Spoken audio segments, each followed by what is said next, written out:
Ladies and gentlemen, welcome to another episode of the Wrestling is Cool podcast, the coolest wrestling podcast on the planet. I'm Santi, that's Sancho. And Sancho, may I be the one to present to you that we may just be in a renaissance in the WWE, a stretch of WWE that hasn't been so good in a long time, since, dare I say, 2024, so much so that it's got you feeling all kinds of good out here mogging me, out here doing the Rizzler, out here, some might say, feeling yourself. Sancho, how you been? Oh, wow, what can I say? The Glaze Factory's at an all-time high. We're dugging all the way down the track, brother. Things are looking up, dude. For the longest time, I've said Solo has it. Look at what he does. He's up there. People getting big pops. LA Knight standing over Roman Reigns. Hello? Reversing the Superman punch into a BFT, throwing down his Walmart watch and goes, there, I got 10 of those? Mm-hmm. Oh, dude, that segment was genuinely fantastic. Am I overreacting in saying that is, I think, by a long shot, the best Bloodline segment since WrestleMania 40? I can't think of a better one since WrestleMania 40 than that one. That gave me vibes of those Bloodline segments that kind of became the norm of Friday Night SmackDown from 2021 to 2024. You know, it feels like an era like long gone, you know, a previous generation before. And it just feels so nice to be able to celebrate a good Bloodline segment, to be excited about new names in the main event scene like Solo Sikoa and LA Knight. And for you, I'm sure it's got to feel like $1 million to feel vindicated and to feel rewarded for your loyalty and your fandom to these guys. It's like, you know, I'm that GameStop guy that told Diamond Hands, baby, I've been holding on for so long, and I've been ringing my bell. I've been screaming the names at the top of the mountains forever. But let's not, still, it's a remake of Sami Zayn, right? It's a little bit truncated. Okay, but I've got some thoughts here. Okay. First and foremost, Sancho, let's change the context here for a second. To food for a second. If you had, say, a delicious, succulent Chinese meal 2.5 years ago, would you be upset about getting another said succulent Chinese meal made the exact same way, cooked the exact same way, made the same traditional way, and it tasted just as good as it did 2.5 years ago? Would you be upset about eating another succulent Chinese meal after all of those years? Or are you the kind that's like, no, I can't have the same food again. You know, I can't wear the same dress, you know, because I wore that dress to a wedding 3 years ago. You know, are you that type of person? It reminds me of Ratatouille, you know, and you eat that bite and you get reversed back. There you go. Back to the good times. But I would agree, dude. This is what the Bloodline's at its best, when everybody seems to be operating at all cylinders. And when you have a black sheep like a Solo Sikoa, which I thought it would be later down the road. I thought we'd be here after like 3 weeks of Solo being tortured and abused by the Bloodline. But I just liked that there was some good physicality into it. There was some violence into it. You felt for Solo. Him stomping out his $500 glasses from Roman. Like, Roman was peak mafioso at the same time. And then you have the whole swirling thing of it. Cinema, Santi. And you know who you could thank?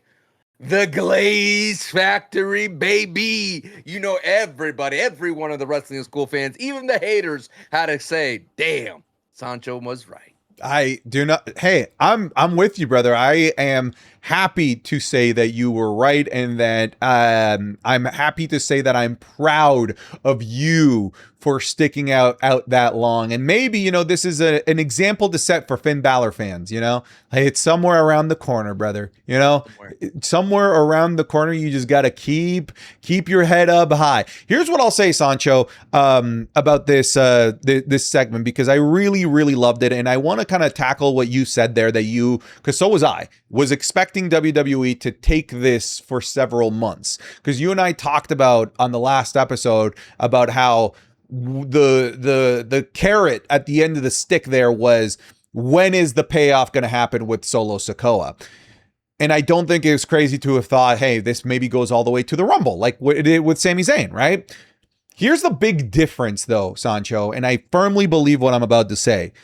WWE back in 2022, 23, and 24 had something that they don't have anymore. They had our trust. They had our trust in that they are going to pay off a long-term story. And in the process, in the build-up to that payoff, we would get good programming, good stepping stones to that moment, to the point where once we get to that moment, it was going to be at a fever pitch, white hot, super exciting, and it would create a long-lasting moment. That is the trust that we had with them back then. We don't have that trust. WWE does not have our good graces to kick the can down the road and give us that payoff down the line, because they've not done that in any recent storyline that they continue to push off. All it feels like recently, Sancho, their long-term storytelling back then was actual long-term storytelling. Their long-term storytelling recently has been not really actually long-term storytelling. It's just delayed gratification, which is a different thing. It is a different thing compared to, having a storyline pay off somewhere down the line. That is not delayed gratification. That is built up gratification. Because I don't feel like they have our trust to build up to to the big gratification moment, WWE, I think, is doing right by us right now by not delaying those moments, because they don't have that grace period. They don't have our trust. So rather than delaying this for the next 4 to 5 months, I feel like they felt the pressure that they need to deliver on that payoff sooner rather than later and regain our trust. Because think about all the things that they've pushed off for their long-term storytelling. It's all just been kicking the can down the road and exploring that thing somewhere else down the line at a bigger show. That's been WWE's MO. We're saving this to Mania. We're saving this to SummerSlam. And I think they realize, especially in the buildup to the last Mania, to the last SummerSlam, that strategy of delayed gratification has led to poor programming. It's led to, even more worse than all, poor ticket sales. I think that SummerSlam was a wake-up call, that they barely were able to fill out, a bit less than half of a stadium that they probably wanted to do the entire 75,000 for. I think they realized that this delayed gratification strategy simply does not work anymore. That this grace period that they had where they could charge us a ton of money, for these payoffs somewhere down the line, we're not buying that anymore because they don't have our trust anymore. And I think they need to gain our trust back by giving us the payoff to the big moments when it makes sense, as opposed to kicking the can down the road like they were before. I know that was a little bit of a long-winded speech, but I hope that makes sense. And I think that is part of the reason why I want WWE to pay off storylines faster, because I just don't have any trust in their ability to pay off storylines in 4, 5, 6, 7, 8 months anymore. Well, I think what ran out of gas when you talk about that trust is, don't worry, SummerSlam, it's going to make sense. Everything doesn't matter until SummerSlam. Long as we get the moment, long as we book for the SummerSlam moment or WrestleMania moment, we're going to be fine. But when those moments didn't deliver, like you're looking at John Cena and Travis Scott, we were like, don't worry how we get there, we're going to get there.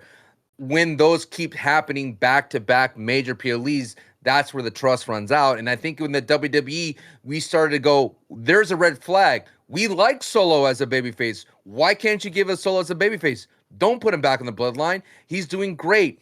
Now when you get that moment, like, oh no, Solo's about to join the Bloodline again. And then when they say, nah, you wanted Solo as a babyface, we're going to give you Solo as a babyface. And we're like, yes, this is great. This is what we wanted. And now we get to enjoy the thing, because for that Monday Night Raw, yes, there was fine wrestling in there, but I was like, damn, there's a lack of Solo in this, because last week we got a lot of Solo, and it made that Monday Night Raw very enjoyable. I'll say this too, and we're going to focus here on the Bloodline stuff. I don't want to deviate, but it's not just this where they're like, here you go, here it is. It's Braun Breaker and Obafemi.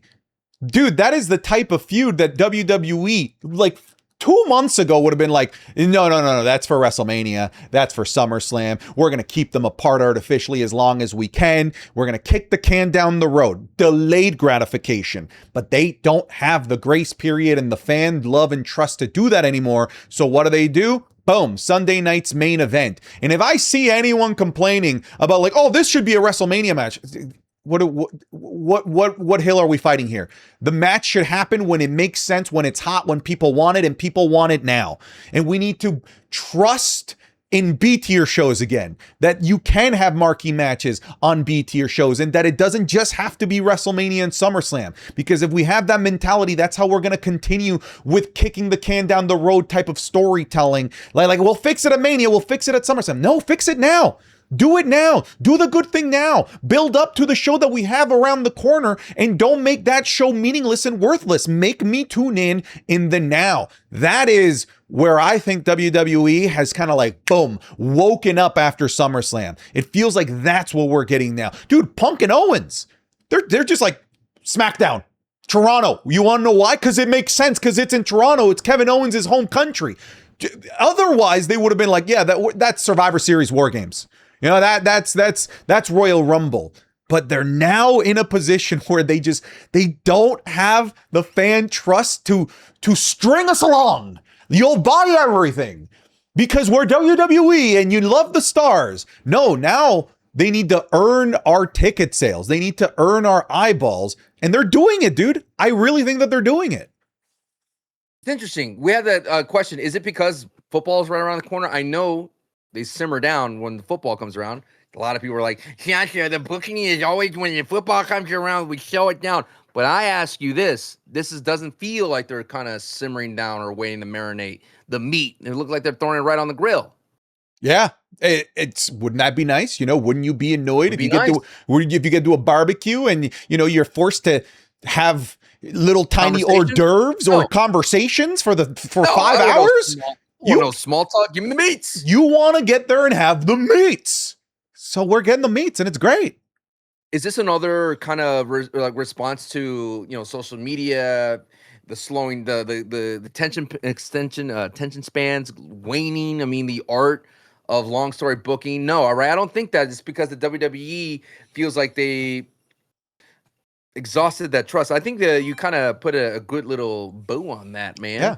When did you start losing trust with them recently? What other examples? I think the John Cena retirement tour is like the big one. Okay, for sure. Okay, for me, it was not giving Oba his title shot at SummerSlam. That was kind of weird. That's a big recent one for sure. That was a delayed gratification. Fatal Influence. I felt they had a little detour, but they kind of quickly got it back. They got it back. They got him all the belts. I do feel the way they treated Julia was kind of alarming. Io Sky was kind of like, ooh, what are we doing at Io Sky not at Mania? That was weird. Not taking the title off of Rhea was weird. Like, why are you holding on the title for Rhea when she's clearly Gunther's entire 2026? Okay, valid. A little bit with Bailey and Lyra. It's like, what do we do? Like, Lyra was white hot with Becky, and then all of a sudden, Carmelo Hayes having to drop the title before Mania for Sammy. Johnny Gargano is definitely one right now. How are we not even thinking about the biggest one? Frickin' Braun Breaker, when he should have been given the world title after the Seth Rollins injury. No, we're going to kick the can down the road. And what happened? Injuries. People lose interest. But somebody else comes in and takes the spot in Obafemi. Just pull the trigger when you have it, when it's hot, when it's there. And that's what WWE has to do now. You had asked, is this a reaction to social media? No, I think this is a reaction to the place where it finally hurts them, their pockets. People just not going to these shows not selling out, them having to reduce ticket pricing left, right, and center just to get enough people through the doors at SummerSlam so it doesn't look like an embarrassing turnout, because that's what it was going to end up being. I think it's just finally, it's hurting where it hurts. Their bottom line. Paul Heyman said it, the shareholders, they don't care about quality programming. They don't care about social media reactions. They care about the money that is being brought in. And finally, the money that's being brought in is just not where they wanted to be. And I think they realize it's because of their terrible, terrible programming that we had for the better part of 2025 and 2026. Am I being wishful, hopeful? Maybe.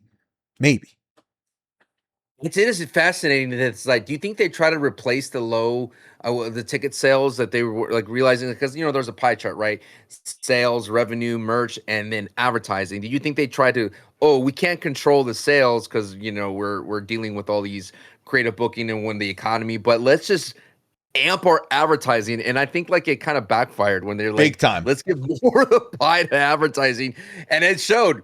I want Chad Gable to be more advertising. Come on. Chad, why stop at root beer mug? Sling something else, brother. Keep going, dude. Shoes, I don't care. Lifting shoes, singlets. Let's come on, get him on the gimmick, because that song. Every time I hear Chad Gable's song, it cuts me out of it, dude. It's like the lights come on in the club. It's 3 a.m.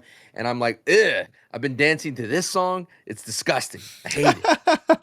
Yeah, man. I hate it. It's sure, man. Well, so one of the things I said with the whole mug root beer dude, like when that guy came out, and I'm like, listen, if this is how we're going to get Chad Gable on matches, if we need to supplement with freaking mascots appearing, I'm down. What I said was, I prefer this, which is still trash. I still hate it. I prefer, in match or post match or pre-match advertising rather than in between match advertising, because that's what cuts down our match time, right? Mm-hmm. Hey, if we were only able to get a 10+ minute Chad Gable match at SummerSlam because of the mug root beer bulldog, hell yeah, brother, mug root beer bulldog every fucking match. I don't care. So if that's how we're gonna get it, then fine.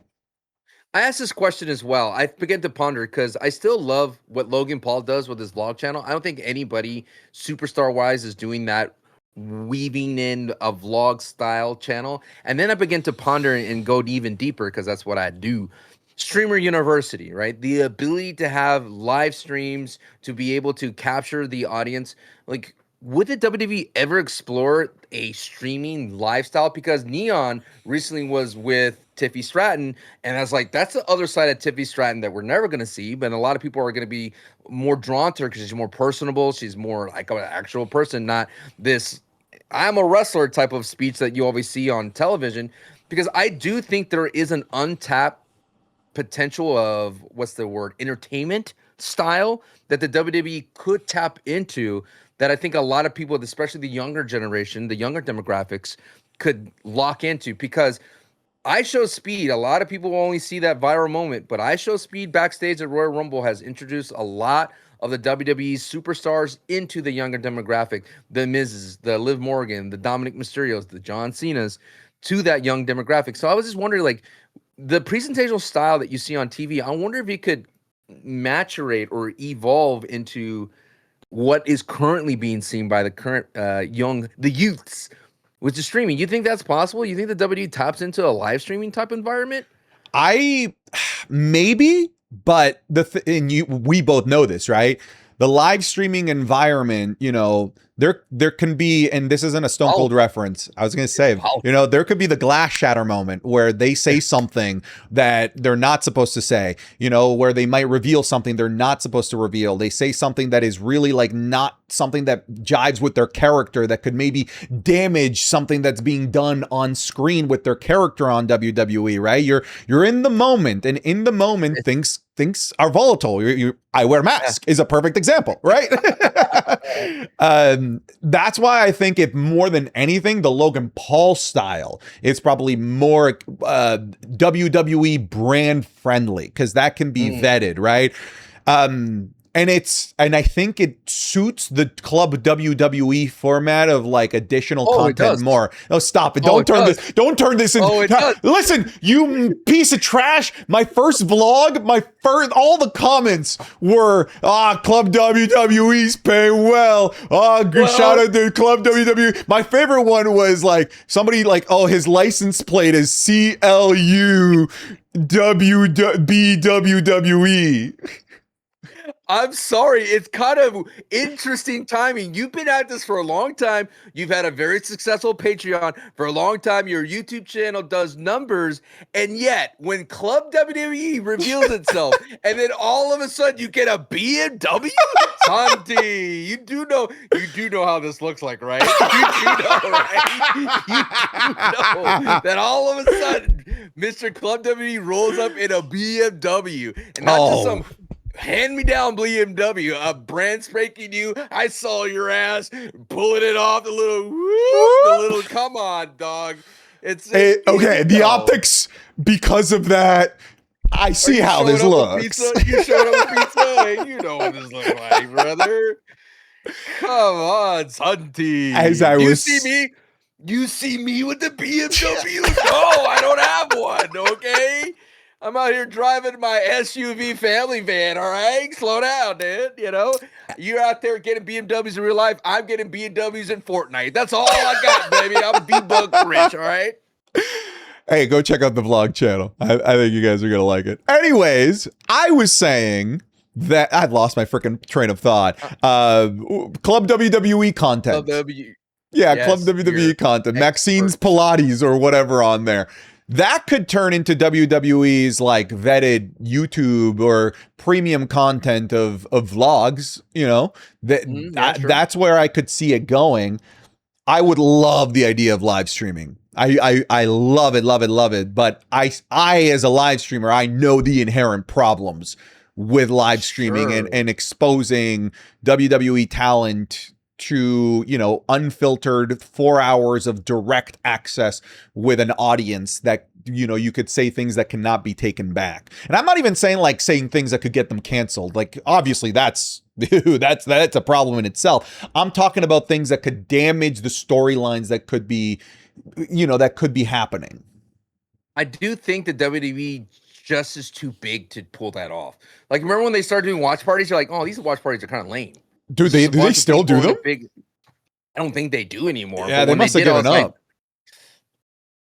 It's just there's too many moving pieces for them to pull off to be as nimble as a live stream. But it is interesting that the WWE is allowing talent to be on Neon stream and just in general, like Kai stream, Neon, Speed. I mean, I'm sure we're gonna get more and more WWE superstars going, like, because they're young too, right? Why can't I be on like Senna's stream like Zelina Vega was, right? There's so many of those opportunities that will be present, and it is the reason why I bring this up to you is because like the WWE has always been progressive when it comes to their media output. The WWE Network being the one thing. Those are the kinds of things that I'm hoping that the WWE continues to explore, because I feel lately they haven't been as progressive as they were. Maybe because Vince always was that visionary that he would always want to push where the WWE can go. And I'm interested to see what if the WWE can go into streaming. Maybe like get a personality, somebody who knows the space. I'm just throwing out Mr. Keem, right? Something like a Mr. Keem who could make the WWE understand what live stream is all about and put their WWE superstars in those scenarios. Because wouldn't you want to watch a live stream of, say, Dom leaving the arena, which I know you're a Dom hater now, a Dom leaving the arena into like another city, like them, maybe the security may have a problem, but you know what I mean? Like driving to another place. Sure. Just the live stream of that. Like that'd be kind of sick. It would be sick. Yeah. Or the Cody bus, even the Cody on the bus live streaming. Yeah. Like Speedwood. That'd be kind of sick. I don't disagree. Cody getting some delicious snacks. What kind of snacks do you think Cody would get at the gas station? Oh, he'd probably get some pork rinds. You know I was gonna say he's a cashews guy. I could see him popping cashews. Yeah. What about some those nuts? There's more than one royal nut family. Cody seems like the kind of guy that would throw his peanuts in the air, you know, and catch them. Yeah. You know? Yeah. Cashews though are the best nut. Actually, no, really? The best nut is a different one. You know what I mean? No, explain. I choose to not. Is this going to be in your new OF video channel that you're going to create called Santi Paps? Is it? Is it, Santi? No, I'm not there yet. I'm not there yet. Santi cooks, Santi plays, Santi yawns. Santi raps. You know, maybe I'll do a rapping channel. And then Santi raps again when you're making heroes. That'd be so funny. And then when you finally get in the ring, Santi graps. That's good. Well, folks, what Sancho is talking about is that I've expanded the empire, the reach. I've started a gaming channel and a vlogging channel. If you watch the daily YouTube videos, you probably already know about them. But yeah, man, it's been fun making different non-wrestling content, considering I've been somebody that's been making wrestling content daily for over 3 years. You know, January 2nd, I surpassed Roman Reigns' number of days as world champion with the number of days straight of daily like full-length videos on YouTube. I thought you were gonna say you're gonna storm the Titan Towers. It's like, no. Slow down, Santi. But when you become a dad, Santi pops. Santi, okay, all right. Look at that. I need to go to the bathroom. Santi craps. If you have to clean, Santi mops. We're stretching it now. Now we're doing too much. Oh, I'm sorry, mister. I've made a video on wrestling, I don't know how, daily for 900 days in a row. I think we're not stretching too much. What else do you want to conquer? You stepping into my realm? Gaming? Dude, that's where I'm getting into, man. I'm gonna dominate that domain next. What was the one comment? Oh, you and Santi should play Fortnite together. Nah, you don't want that. You don't want that. Awful. Be awful. For all of us. For all of us, it would be awful. It'd be all. I would have to explain to you how do you know how to shoot? Yeah. I think there's a good opportunity to do this, folks. Welcome to the Wrestling is Cool podcast, coolest wrestling podcast on the planet. Intro 26 minutes in. You can, of course, be getting this podcast 3 days earlier than everywhere else over on patreon.com/SantiZap ad free. Otherwise, you can, of course, wait 3 days later and get this on free feeds like YouTube and Spotify and Apple Podcasts, etc. Of course, we don't just post the podcast on the Patreon. You also get the Raw reviews, SmackDown reviews, PLE reviews, and a whole bunch of other video series that we never upload on YouTube or free feeds, all for $5. It's also daily content over there, which is nice. So $5 gets you a video every single day. $5 gets you all of the content that we do. $5 gets you all of the series that we've already completed as well. There are thousands of hours worth of content for you over on the Patreon. That's patreon.com/SantiZap. If you're already supporting, thank you very much for your support. So, question. I recently watched the Chamber 2017, where it had Bray, Corbin, Cena, Miz. Who was the other one? Is it Styles? Dean Ambrose and Styles. No, yeah, Styles. Styles wasn't. Anyway, point is, that was the one that you saw for your never seen 17, the 17 wins and 17 losses for John Cena. What did you think about that real quick in a nutshell? Just to give me a little top tier. I felt when the Chamber started going and then when John Cena took over, I was like, eh. But I don't remember. I got to be honest with you. Remember? The only thing I remember from that Chamber is that people really like it because Bray won the championship. Correct. And Miz was not in there. It was Ambrose and Corbin and Styles. Yeah. I mean, it's a cool it's a cool cast of characters that were in that. Damn it. Go ahead. Yeah, I mean, I don't remember. The thing is that there are 17 championship losses. So I covered quite a few. A total of 34 videos in that series 34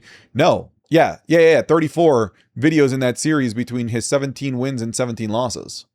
I think what always irks me about John Cena booking is they always have to give him one of those moments where he's Super Cena, of course. But it's always at a cost of the talent. Somebody has to do the job for sure. Yeah, and it's always like, because Baron Corbin was actually pretty solid in that Chamber, and he was the lone wolf. So it's always fun. Just the reason why I bring this up is because the Patreon seems to sync up to whatever's happening currently. Oh, Baron Corbin's back. There's a video on Patreon that hits about Baron Corbin when he's the lone wolf. So it's like, it's perfect. And when John Cena was in his retirement tour, we had some things like I was doing Ryback in review and we're watching a Cena match when he's having the 3 stages of hell.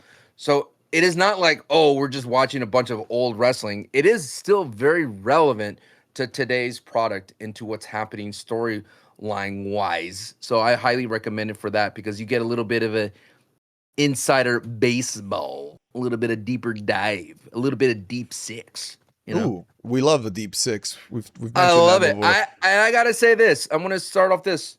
I think Baron Corbin as a heel is great. I know he's not flashy. I know he's not cool. I know he's could be not a draw. Maybe he's I don't want to see him wrestle, but I kind of like that, man. I'm kind of broken in the sense that I like a heel that doesn't want to be cool, that doesn't care that you cheer for him. What do you mean? He comes out on a cool ass motorcycle. He's trying to be cool. No.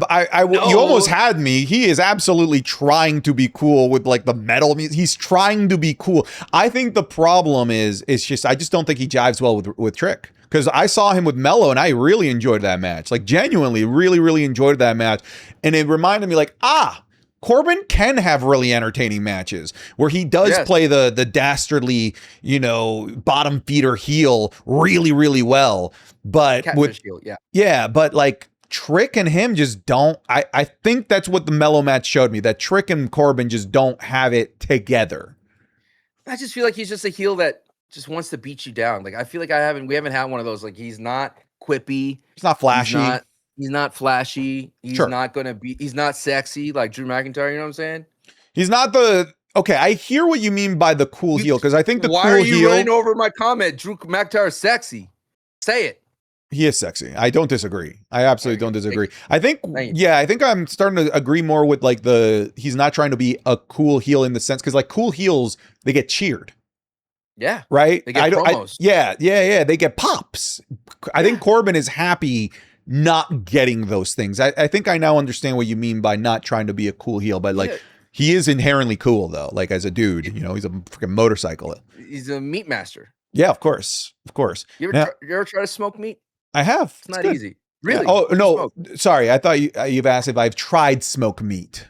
No, I haven't. Have you tried smoky meat? You're like, of course. I'm not a meat smoker. You're one of those. You've been smoking meats. I've been trying. Did a good pork tenderloin. That was pretty good. I tried to smoke a chuck roast, which is the poor man's brisket, because I don't know if you know this, Santi, but brisket's expensive. It's like $5 a pound. Oh, you're looking like close to $100 if you want to try to smoke a brisket. Okay, that's a lot. It's a lot, but Baron Corbin, dog, he's getting that Wagyu beef now. You know what I'm saying? Yeah, dude, he's living it up now. He's living it up. But that's what I wanted to point out. Like, I think a lot of people, they get caught up in this idea of like what a heel is and what a heel isn't. And I think when John Cena was trying to be a heel and try to make wrestling not fun, he was successful at it for sure. But I think because it was John Cena, it was like worse than not fun. Does that make sense? No, I hear you. I totally get it. You're manipulating me to the point where I don't like it, but John, I know you're doing this and that sucks. Whereas Baron Corbin, it feels organic because he's a heel. Mm-hmm. Does that make sense? I totally get it. He's not playing a heel. But I'm interested to see what motorcycle he comes out of, because it's clear as day is like, we just go to the city. What bike can we get? Yeah, he got that weird RoboCop looking bike. Yeah, I think this is gonna be like Alberto Del Rio. They would out like new city, new rental, new luxury rental or whatever. Yeah. Now, do you think Baron Corbin runs a long time? You think no? I think I mean the fact that he's still carrying the furry belt is what is kind of to me what's what's telling about the fact that they're probably going to be putting this thing back on Trick Williams. They haven't changed the merchandise. They haven't changed the merchandise. But it's like him carrying a head on a spike. It's like his victory pelt. Maybe. I mean, that's a cool way to think about it. But yeah, I think it's Trick. Simple as that. I think they're just giving it back to Trick. I want to give Corbin his flowers. Yeah, go give him his flowers. But I don't want to stray away too far from the Bloodline. I don't feel like we fully talked about that. So obviously we both like the solo segment. I like that it didn't get pushed off and that they pulled the trigger there. There's one thing, and this might be me over analyzing it, but it's your job. It is my job. It's your job. There is a really interesting, and I might be making up this word because there's a word called dichotomy, but I think I'm looking at a trichotomy.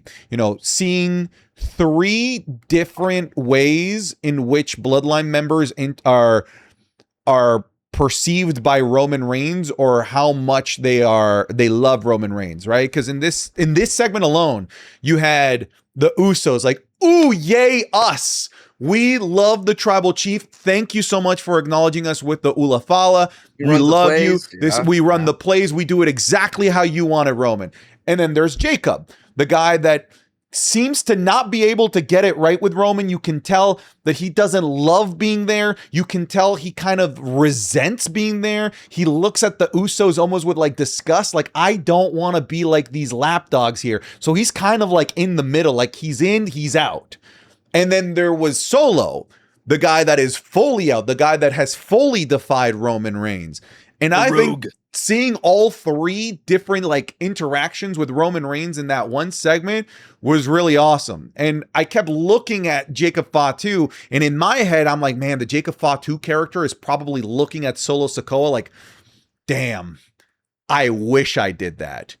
I wish I had the I guess the balls to have defied the tribal chief and Roman Reigns, because I look at the Usos and these spineless losers that are just so happy with every handout that Roman Reigns is giving them. They make me sick. That's how I kind of perceive the Jacob Fatu character, as he's sort of just standing there upset that Roman is talking down to him still and not, you know, attacking Solo Sikoa for what Solo Sikoa did. That's how I perceived it.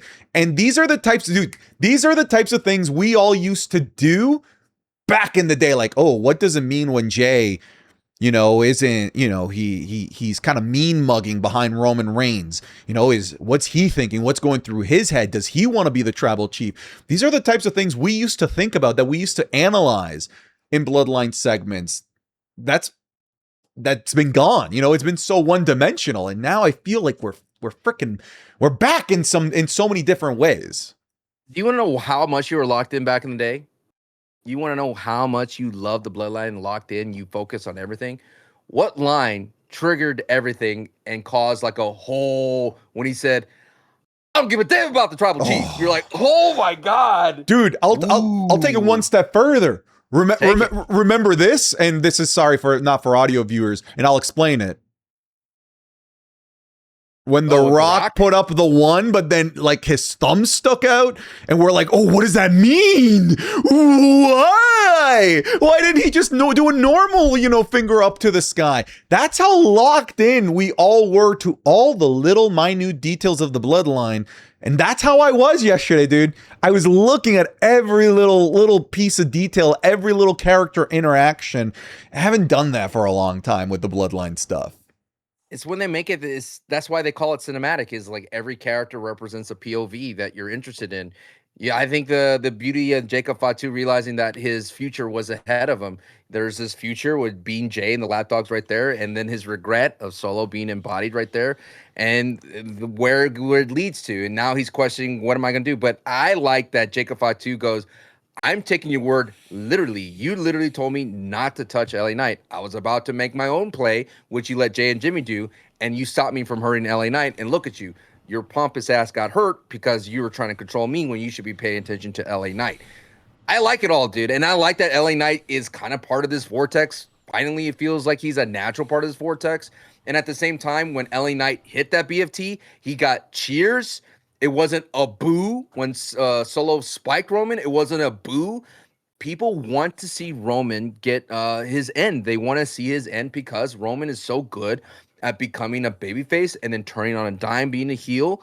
When he squashed Solo's glasses and all that kind of stuff, like all that was great. And then when Solo got beat down, I was like, yes, it's crazy. Bloodline are baby faces. They do all the babyface things, but they act like heels. And when they go full heel in that moment, and Solo's there, and then you had LA Knight there, and then when Solo hits that boom, all the tension just released into that good pop. And that's what makes wrestling so great. And I think that WWE forgets that you could create this on a weekly basis, which is the whole opening part of our podcast, is you could have this on a weekly basis. We watch Hogan versus Brock Lesnar, like, damn, Hogan, Brock Lesnar, in a random SmackDown 2002. If you don't have the big names available to you, like a Hogan, like a Brock Lesnar going head to head, you could still be creative and create those big moments with a megastar in Roman Reigns, and him getting comeuppance by Solo and LA Knight made those dudes into top baby faces for Monday Night Raw. Can I tell you what I think about LA Knight in this segment? I think you're gonna like it. Candidly, like Yes, legitly, legitly is not a word. Is legitness. Go ahead, hit me Nope. with it. Wait, is legitly a word? I'm gaslighting myself. I'm pretty sure that's not a word. I'm pretty sure it is legitly a word. What have you done to me? Yeah, what the? Yes, legit. Oh no, legitly is an informal slang word. Okay, it is legitimately. Okay, there we go. Yeah, look, they're gonna Sancho throwing up signs because he's all slangs. Legitly, baby. It's the LA nighttime, baby. Dude. Come on now. LA Knight has been in the main event before, right? He's had world championship matches. He's had stops, yes. Even against Roman Reigns. And I've said this before in the podcast, and you have echoed this too. But in all of those cases, it's always sort of felt like, we don't really have anyone else, so now we're going to give LA Knight the chance for like a month for a PLE cycle. He is a guy that we use when we need somebody to step into the main event scene temporarily. And even when it was against Roman, yeah, that's the biggest bad guy you could go up against at the time. It still felt too early, but it just still felt like he's just sort of a filler feud. That's the thing. LA Knight has been a filler feud for a lot of these top guys. Like a Dolph Ziggler. Sure. Yeah. You know Dolph Ziggler's going to make him look good. Yeah. I think this is the first time in the main event scene that he doesn't feel like a filler feud. I think this is the first time in the main event scene that he feels, I'm not saying he's on like Roman Reigns level of stardom, but it feels like he is an appropriate dancing partner to Roman Reigns, as opposed to just a stopgap until Roman Reigns gets to the bigger name, to the bigger star. And I want him happy for you, because that is as good of a situation that you can be in as an LA Knight fan. But I'm wondering if like we're actually seeing the possibility of LA Knight, I don't want to say like beats Roman Reigns, becomes the world heavyweight champion, but is this where LA Knight becomes a main eventer? Is Seth Rollins being gone here for what I think going to be the foreseeable future? Is this opening up the opportunity for LA Knight to actually like snatch a main event spot and stay there, as opposed to just being this temporary band-aid for the main event whenever they need him? This is different because you say snatch. LA Knight has been snatching every moment that he can get. But this is different, Santi, because it is actually this right here. Well, they're giving him the ball. That's the difference. It could have been anybody going up there against Roman Reigns. It could have been anybody with Solo Sikoa. It could have even been Royce Keys. It could have been Jacob Fatu. There's so many superstars you could say that could be there in this situation. But there's only one person that they gave the ball to this time, and that is LA Knight. It's his turn. And there's moments where you go, LA Knight, you got to come through. And he came through when he had that one-on-one promo against Roman, and he nailed that moment where like, oh my God, Roman's going to torch him. He got torched, and he still survived that. And then it came again. You had that backstage segment. He nailed that one. And then you had another one with Solo Sikoa. He nailed that one. And this right here, the moment that told me that the ball is not only given to him, it's not an RPO. You know what I'm saying, baby? Where you pretend and you take the ball, you throw it to Seth Rollins. That's not what it is. This time, they gave him the ball, and when he hit that BFT on Roman after reverse Superman, and the crowd started chanting his name, I was like, their worries are settled. They're at ease. They're at rest. Their decision in their mind, because it's not on the internet. It's not me saying it. It's not us on a podcast saying it. It's the crowd, the WWE crowd, which is the ultimate end-all be-all in Triple H's mind, is saying that LA Knight, yes, we are ready to see if he could take the ball even further to the touchdown. And Santi, does he get gold? Yes or no? Oh man, like if I want to go with what WWE has been doing recently, which is like, you know, pulling the trigger when it's hot. Does he get gold, Santi? I'm gonna say yeah. Now, I don't think I'm in a world where I think WWE will let a main event to WrestleMania as the champion, though. I think that, you know, we still live in a world where it's Obafemi versus Roman Reigns at WrestleMania. But I'm not upset about the idea of Roman dropping the title for a couple of PLE cycles and then winning it back, like Royal Rumble or something, so that he can go on to be the big WrestleMania headliner. I think we should just not be scared anymore of letting your big names lose for a bit, and take a risk on the thing that's hot. And then, course correct somewhere down the line and just let them win it again.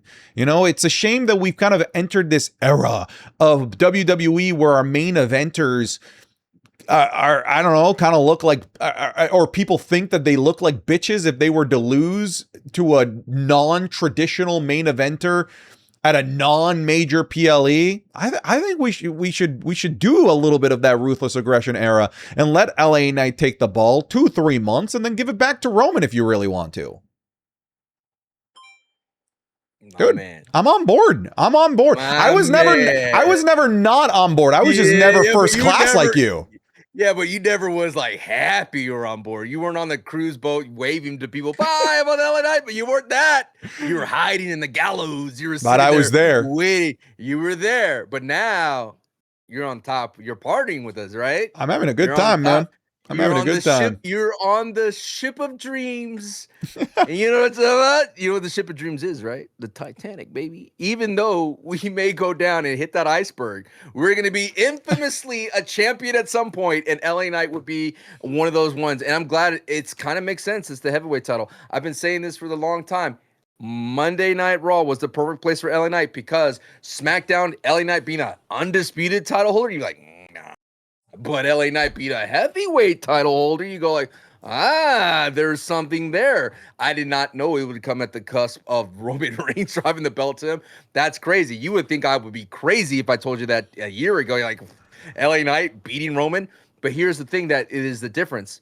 There is a lot of swirling sharks in the water against Roman. He's made so many enemies, not only outside his family, but within his family. So because they pulled this trigger with Solo Sikoa already turning, I think Jacob Fatu is going to be the factor at Money in the Bank helping LA Knight win. So that's Jacob Fatu is the long-term play. Yes. In terms of, because we got the Solo payoff early, but there is a delayed, built up gratification happening with Jacob Fatu. And seeing these moments, right? Seeing these moments of Jacob Fatu being pissed, Jacob Fatu just allowing things to play out the way they're playing out because Roman said he wanted it this way. Those are the details that have been missed in a lot of WWE's long-term storytelling. I go back to the beginning of the show where I said they used to do long-term storytelling and they used to build to the payoff, and then they swapped to delaying the payoff, which are totally different things. When I see these interactions with Jacob Fatu and you start wondering what's going on in his brain, to me it tells me that they're doing a good job at building towards the gratification. And I think it's going to be a big moment whenever it happens, whether it's Money in the Bank, maybe they delay it to Royal Rumble, but so long as they keep doing stuff like this, building to the payoff, I'm down to wait. That's the thing. I was never against long-term storytelling. I've been against WWE's shitty long-term storytelling. I do see this LA Knight and Jacob Fatu having a little thing because we're still a long way from Money in the Bank, brother. We're a long way to get there. So I think Roman sends Jacob Fatu finally after LA Knight. Maybe LA Knight, Jacob Fatu delivers. But the whole point is setting up Roman to think that Jacob Fatu has his back. And at the end of the day, Jacob will help LA Knight win. It's going to go down like this. Roman, LA Knight. Solo helps, spikes Roman. Roman still kicks out. Boom, there goes LA Knight's chance. It was right there, right? LA Knight, the BFT, Roman kicks out. Damn.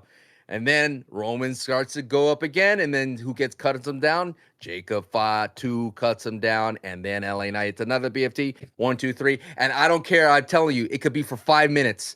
I don't care. It could be cashed in that same night. I don't care. It'd be the point that LA Knight was a heavyweight title holder. And there's a picture of him holding it up. That's all I care about. And even if he, for some reason, held on to the belt longer than that, and then, like you mentioned, Royal Rumble, Roman comes around, pulls the Rock. Sure. Let's go. Sure. Like, hey, that I don't care. Be longer than Sammy. I don't care. The whole point I want to say is it's just that as an LA Knight fan, I've been saying this for so long, and all my YouTube channels, all my videos talking about LA Knight, we just want a chance. That's all. And we finally got a chance. You want a seat at the table. I just want to at bat. And the more at bats he gets, the more he's going to be better. Yes. Will he swing and miss? Will he do something a little bit? Yeah, sure. But at least it won't stand out because he would have had 20 at bats versus the yearly 5 he gets where he butchers 2 or 3 of them. Right. No, I'm with you. Do you, because we can kind of like transition here to talking about Sunday night's main event, but do you see like a tag team match playing out here? Like maybe the Usos versus Solo Sikoa and LA Knight? We got plenty of that. We got plenty of room to play now that we established a certain side. I don't think it's going to go into Survivor Series. I'm hoping it doesn't grow into a Survivor Series feud because it's like, how many Bloodline Survivor Series war games are we going to get? We got so many. I'm all of them, right? All of them have been Bloodline? Which we at least. Yep. I mean, last year's had Rome. He had Roman. It wasn't. No. I think Zebros. It was Zebros. It was Zebros. Yeah. Yeah, I remember we thought, oh, maybe LA Knight could beat it. Nope, CM Punk comes in. That's the whole thing about it. So, yeah, I'm hoping we get a nice little playground, sandbox style of everything going into it. And I think it needs to lead to LA Knight going up the Mortal Kombat tower. Doesn't get there. Like, he could even go hurt into Money in the Bank. And then we all get like, oh, no. Jacob Fatu really hurt LA Knight. It's not going to be good for LA Knight. It's another nerf babyface going into the big battle with Roman Reigns. But it is interesting that we keep forgetting that Roman is the final boss of a tournament. Like, we forgot about that. Like, he's literally, that graphic is him sitting at the top of the Mortal Kombat tower. He's Shao Kahn. He's Shao Kahn, but I have a gripe with this tournament, sir. Tell me. I know you've been happy with this, WWE giving some good graces. They're finally earning our trust. But I think this whole AAA tournament lacks spice, man. It breaks my heart. You're looking at it, it's like, why are we here? I know exposure. What do you want? Exposure for the AAA wrestlers who look 10 times better down in AAA anyway? It blows my mind that no AAA guy advanced. And you could say La Parka, yeah, but that was against another AAA guy. And I have to say, the Psycho Clown and La Parka match actually added to the story of what's happening in their booking in the AAA space. So when you come to WWE, it's all showcase matches that exposes the name Laredo Kid. Was it El Fiscal, right? El Fiscal. El Fiscal, yeah, Fiscal. El Fiscal, and our boy Hijo de Dr. Wagner Jr. All those guys, they get exposure, but would it have been nice if they made it a little bit further? Cementing a little bit their legitimacy or legitness in that's the WWE. Legitness. Yeah, at least. And you know what bothers me is, like, I just point this out, like, oh man, I thought this tournament would be a little spicy. Yeah, everybody could tell us it's gonna be Penta and Roman, sure.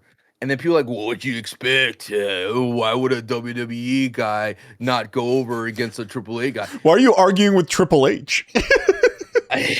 I'm simply saying is, why are we accepting this? Why are we accepting the norm, the basic, what do you expect? This is WWE. Like, it shouldn't be this. And why do I feel like I'm the crazy one for expecting a little bit more? That's all. To play devil's advocate, this wasn't this wasn't advertised as a AAA tournament.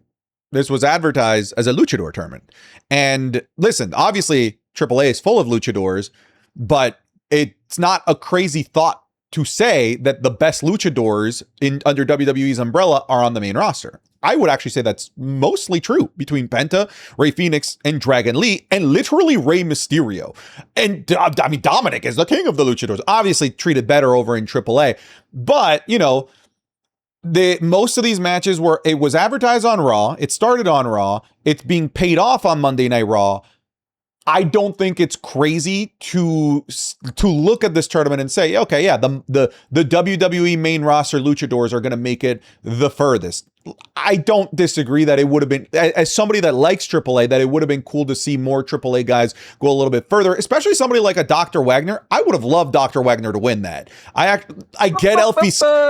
Yeah, Elfie Scott losing. Elfie Scott has been wrestling for like 4 years. You know, he's not like the most experienced dude out there. He's got some legacy being the son of Abismo Negro. Who's the Laredo Kid versus Penta? We knew that was always going to be a wash. You know, the Penta was going to win that. They could have had at least one of those AAA guys that was not La Parca or also La Parca make it in there. Because I look at what they could have done for the semifinals. I think La Parca and Penta and Wagner versus Ray Phoenix could have been awesome. Like, I think that would have been a great semifinal. But at the end of the day, like I said, this was always meant to be a main roster payoff on Monday Night Raw. If we were talking about this being a triple mania, which we originally thought it was going to be, I think I'd be a lot more gung-ho with what you're saying. It's not that I'm not gung-ho with what you're saying. I just don't think that I'm not ready to die on that hill. I think I'm okay with how it turned out. Why go to the tournament then as well? Because I pointed this out as, during my watch party, my favorite Elimination Chamber video package is when the WWE came out and said it was one of the first chambers, one of the few ones. It said, we're having a chamber match and these are the dudes that are in it. And then they spent the whole time, like there was like a whole video package that had to be weeks and weeks of build up to that chamber match. So I felt like every feud was fleshed out versus we're going to have qualifiers. And by the time we get to it, we get one weird segment where all of them are running in and beating each other up and stay tuned for the chamber. Or you get 6 dudes standing on the ladder, right? Talking to each other in a weird way, like the WWE likes to do. So my point is I want to bring up is like, if we were going to get Penta Roman, and if we were going to use this as a way to elevate Ray Phoenix, because that's the whole reason why you do this, so you get Penta and Ray, brother versus brother, going against the tribal chief. And dare I say, the AAA actually does it so much better, making Roman feel like a Thanos threat than the WWE. I agree. Right? You have the Federals showing up like, dude, Roman respects power. You don't have any power. All that kind of stuff's awesome. Why don't we just start with Penta versus Ray and then just hot shot us right into it? Because I want to see more of a buildup between Penta and Roman. I want Penta to feel like, all right, now I have to deal with Roman in X amount of weeks.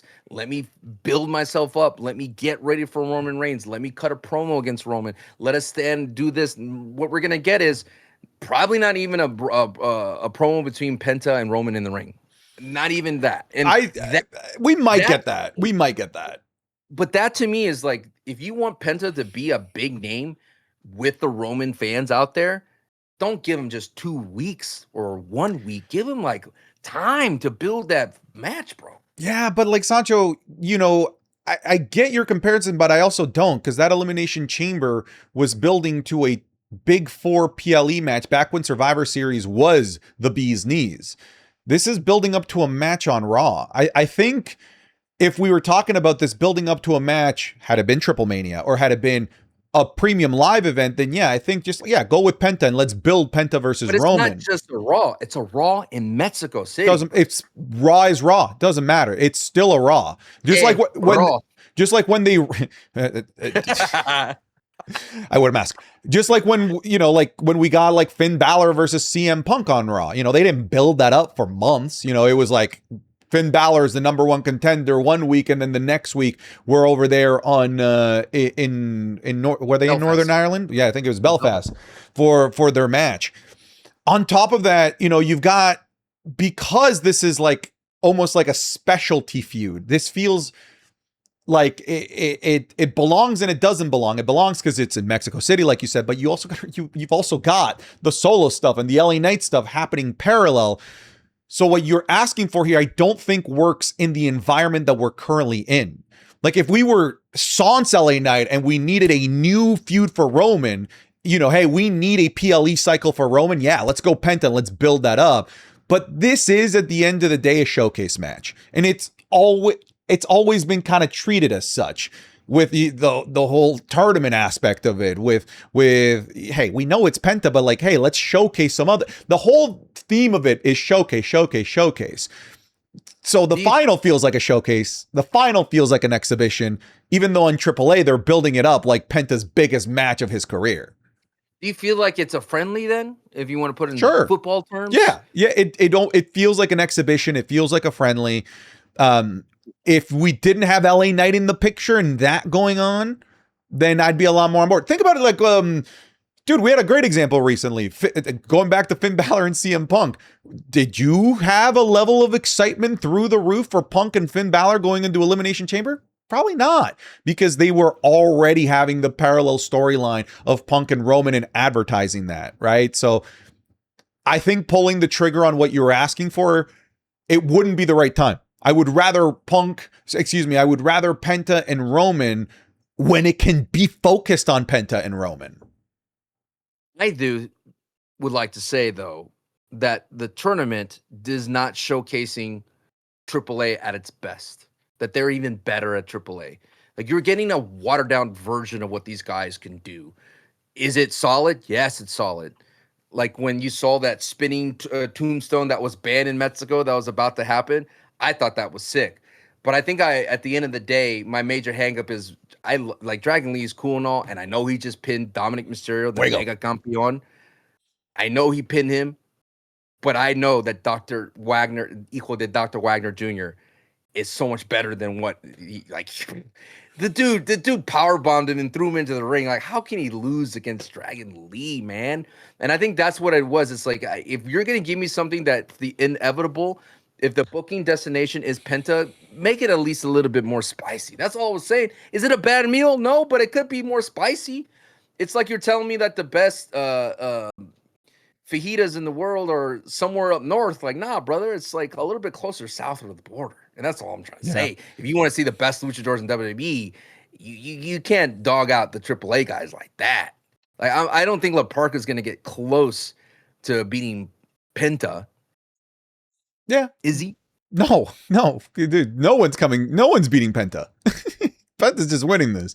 Like I said, are you hoping that brother versus brother pans out? It's a must for Rey Fenix. Like, it needs to hit so hard that Rey Fenix, like, kind of ricochets into a higher tier, because right now Ray's in purgatory right now. He's like, the life raft of the AAA belt is keeping him afloat, but before that, dude, I'll go one step further.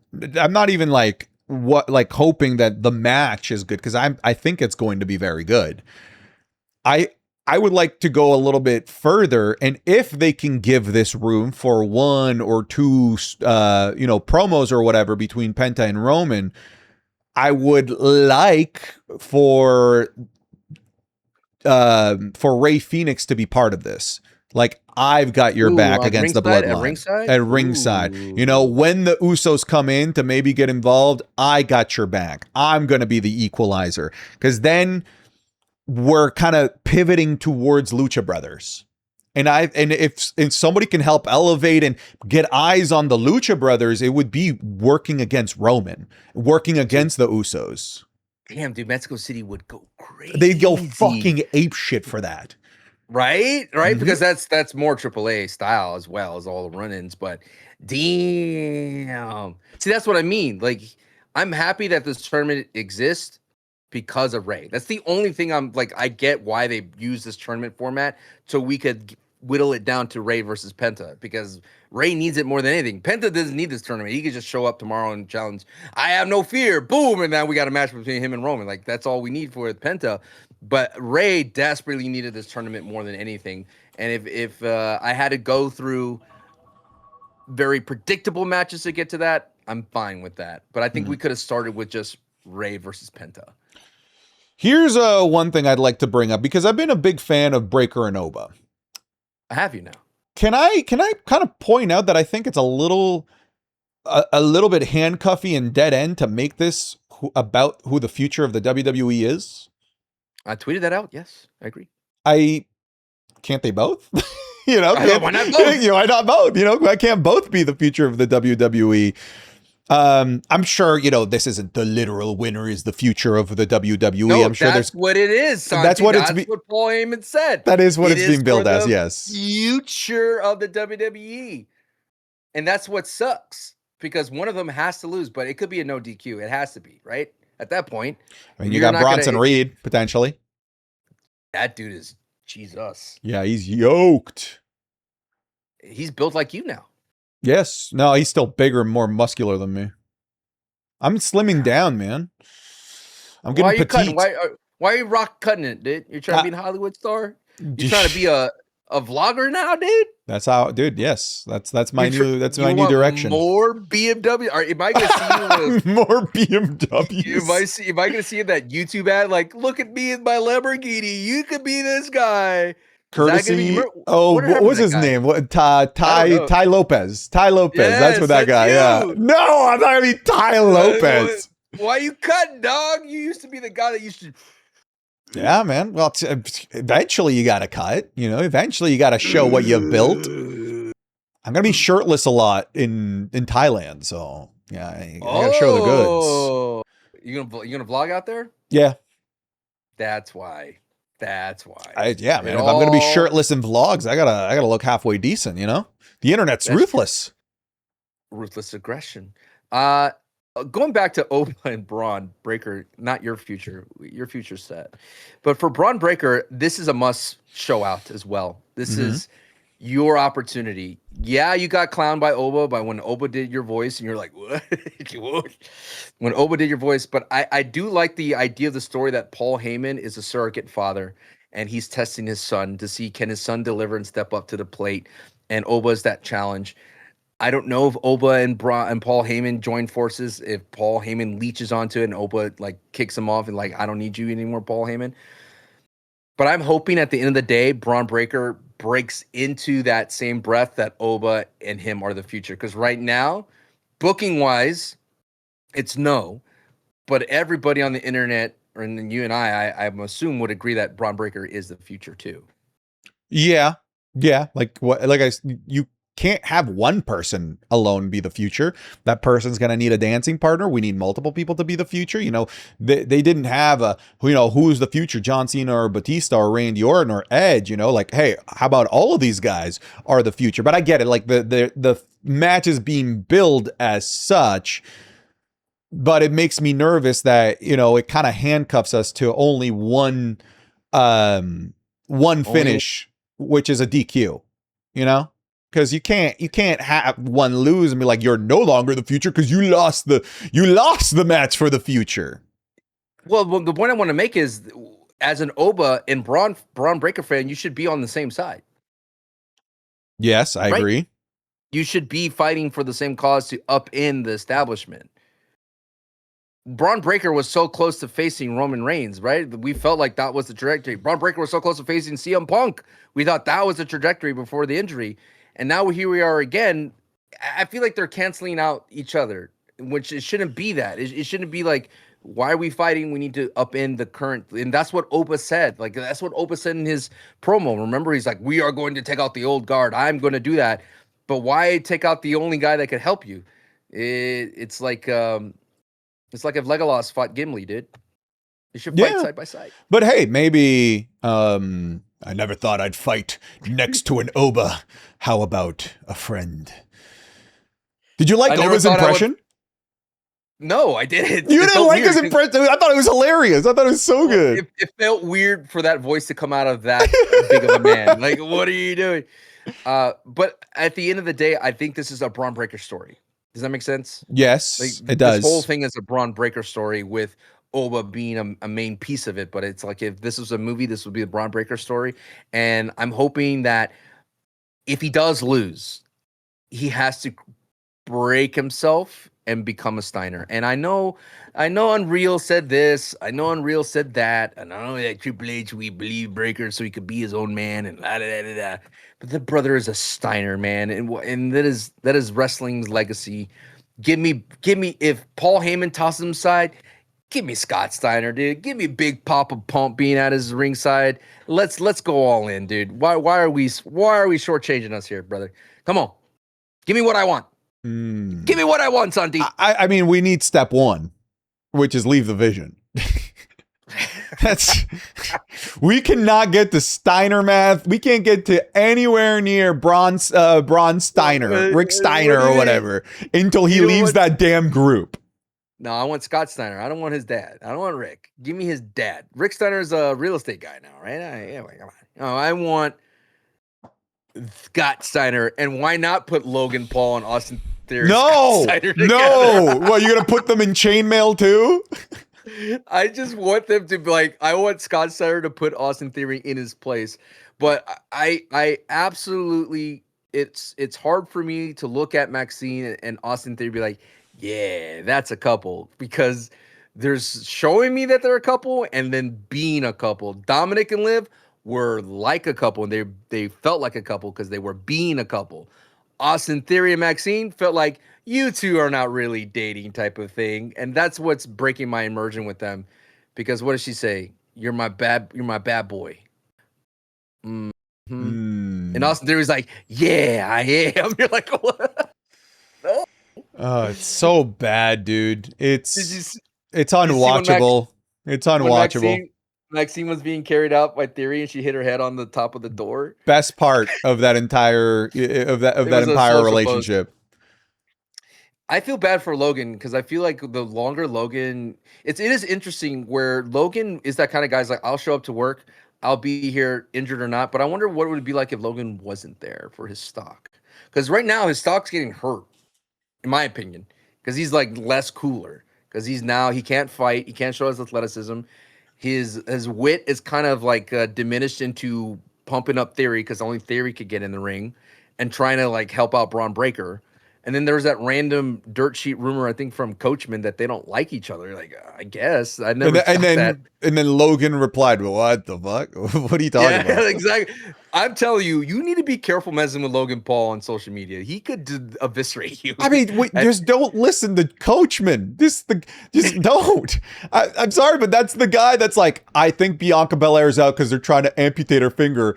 And then she's just pregnant, you know, like he's always so wildly wrong. He's attitude error, dude. But the point I want to make is, what do you think about that? Is Logan hurting his stock by being active when, you know, missing and being not around grows in the heart? Because the pop of him returning would be huge if he was just gone for a while. But that guy's never going to be out of the spotlight. Yeah, I mean, I think of like Bronson Reed, right? Like, aren't you just like chomping at the bit to see him come back? Like, yeah, dude, I'm so ready to see him come back. See him oiled up, yeah. Yeah, I'm ready to see that meat on the table. You know what I mean? The Ozilla, baby. Oh yeah. You like his Titantron? Remember his Titantron? Dude. Yeah, dude, it's so good. I'm pumped to see Bronson Reed, and I think part of the reason is, you know, the heart grows fond of what it misses. And I miss Bronson Reed, and I didn't get, and neither did you nor anybody get a chance to miss Logan Paul.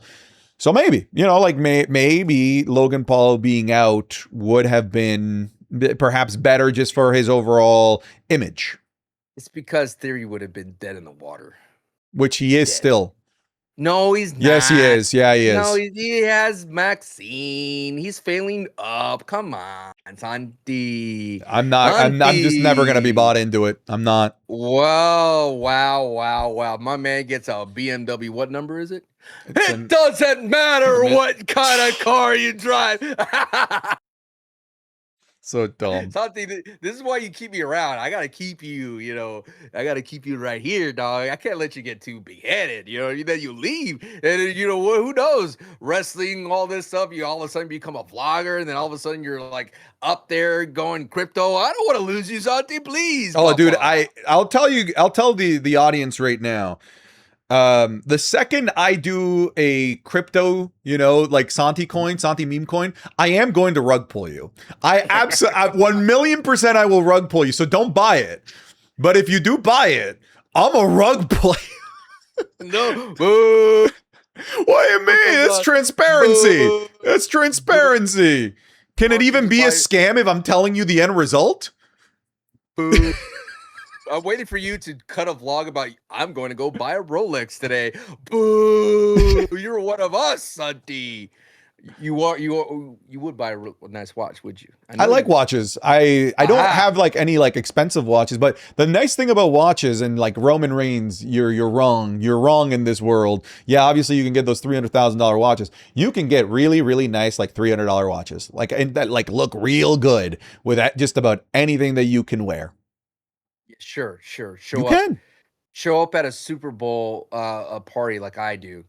Walking around without a watch. See how quickly people stop talking to you. All right. Oh yeah, I said wear a watch. I'm not advocating to wear. Afford a $300 watch. You think I'm out here? You paint me on social media as some Caesar out there. You are. The land. Ew, nosebleeds. Ew, $50. Gross, pathetic. Caviar. Great. Caviar in the box seats of WrestleMania. The one thing about having box seats that makes it nice is you have your own bathroom, dude. That's nice. That actually is nice. Yeah. It's very nice. Wouldn't know, never been. Because I'm not an elitist piece of shit. Not yet. Not yet, but I will be. That's the plan. Ooh, Santi, you're on your way out. You're on your way up and out, brother. Remember, you know who's on their way in, though? Zilla Fatu has debuted in the WWE, and it's about damn time. Hello! That's what he says. That's his catchphrase. Which could someone cut Zilla Fatu that when Santi's hello? Which it went over a lot of people's heads when Armando Alejandro Estrada quote tweeted Zilla's debut and said hello with exclamation mark. A lot of people are like, oh, he's waving to Zilla. He wants that's Zilla's catchphrase. And Armando Estrada should absolutely manage him. Absolutely. For those that don't know, Armando Estrada was Umaga's manager, and he was awesome. He was this awesome, like, prize fighter. Like, yes, his dad. Prize fighter, like I have the control of this monster of a boxer type of promoter character that he played. And I think him alongside Zilla would be awesome. But my question regarding Zilla Fatu is actually kind of goes back to the bloodline. We had Solo Sikoa has been a big talking point. Solo Sikoa lasted in NXT like a couple of months, and then boom, main roster, Clash of the Castle 2022. He was not there for very long. Do we see a similar trajectory here with Zilla Fatu, considering he's got that Fatu last name? Maybe he's the one that triggers Jacob to, snap out of it, be that monster that that you are, that monster that we were in the Indies. And I look at a lot of the reasons why people thought that they were adding Solo to the Bloodline, and a lot of people kept saying is like, it's to give the Bloodline 5 people for 5v5 war games. Now they don't have that.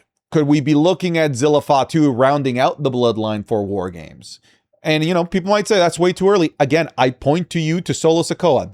He was there for like a freaking cup of coffee. Hell, they called him up when he won the North American Championship, and then they're like, take that title off of him. He's just on the main roster. So I don't think it's impossible. I do think, one, he kept the name. That's a huge positive. Huge. He's not a different name. Two, you and I, we always try our best when we do Match Club as well if there's a new signing, a rumor of it, we try to focus them on Match Club. Zilla is still really green in some places. And I think the reason why Solo had to take that pit stop is they got to get used to the WWE style, hard cam, all the kind of small little details maybe they want to iron out. But, dude, NXT desperately needs Zilla Fatu. They need some eyeballs, and Zilla Fatu garnered 5 million impressions within 24 hours. So I think he could stay down there for a long time and become the rooster of the entire coop for a while and really solidify himself like a Trick Williams in TNA type of thing, where what's it look like with a Zilla Fatu-led promotion, with him being the main event, with him having the top promo spot. I think all those questions need to be ironed out, because when he goes to the main roster, he's not going to get those opportunities. We saw what happens when Solo was only given 3 months to do it. What did Solo do when he showed up for months? Did nothing, said nothing, cut no promos, was just a silent enforcer. It took years and years and years for the WWE to figure out, wait a minute, we actually have someone who's very charismatic. And I think that answer or that discovery would have happened at NXT if Solo was there a little bit longer, because NXT likes to flesh out your person. You go down there as a heel, you become a babyface for a bit, you go back to being heel, you become the top guy, you become a tag team, you put someone over. It goes through the common tropes of wrestling that every talent should go through. And if Zilla skips those steps, I don't think he's going to be as, what's the word I'm looking for? Reach his potential. And it'll be too late for him because he's going to now not only carry the legacy of his father, but he's going to carry the expectation that he's going to be the next big thing like a Jacob Fatu.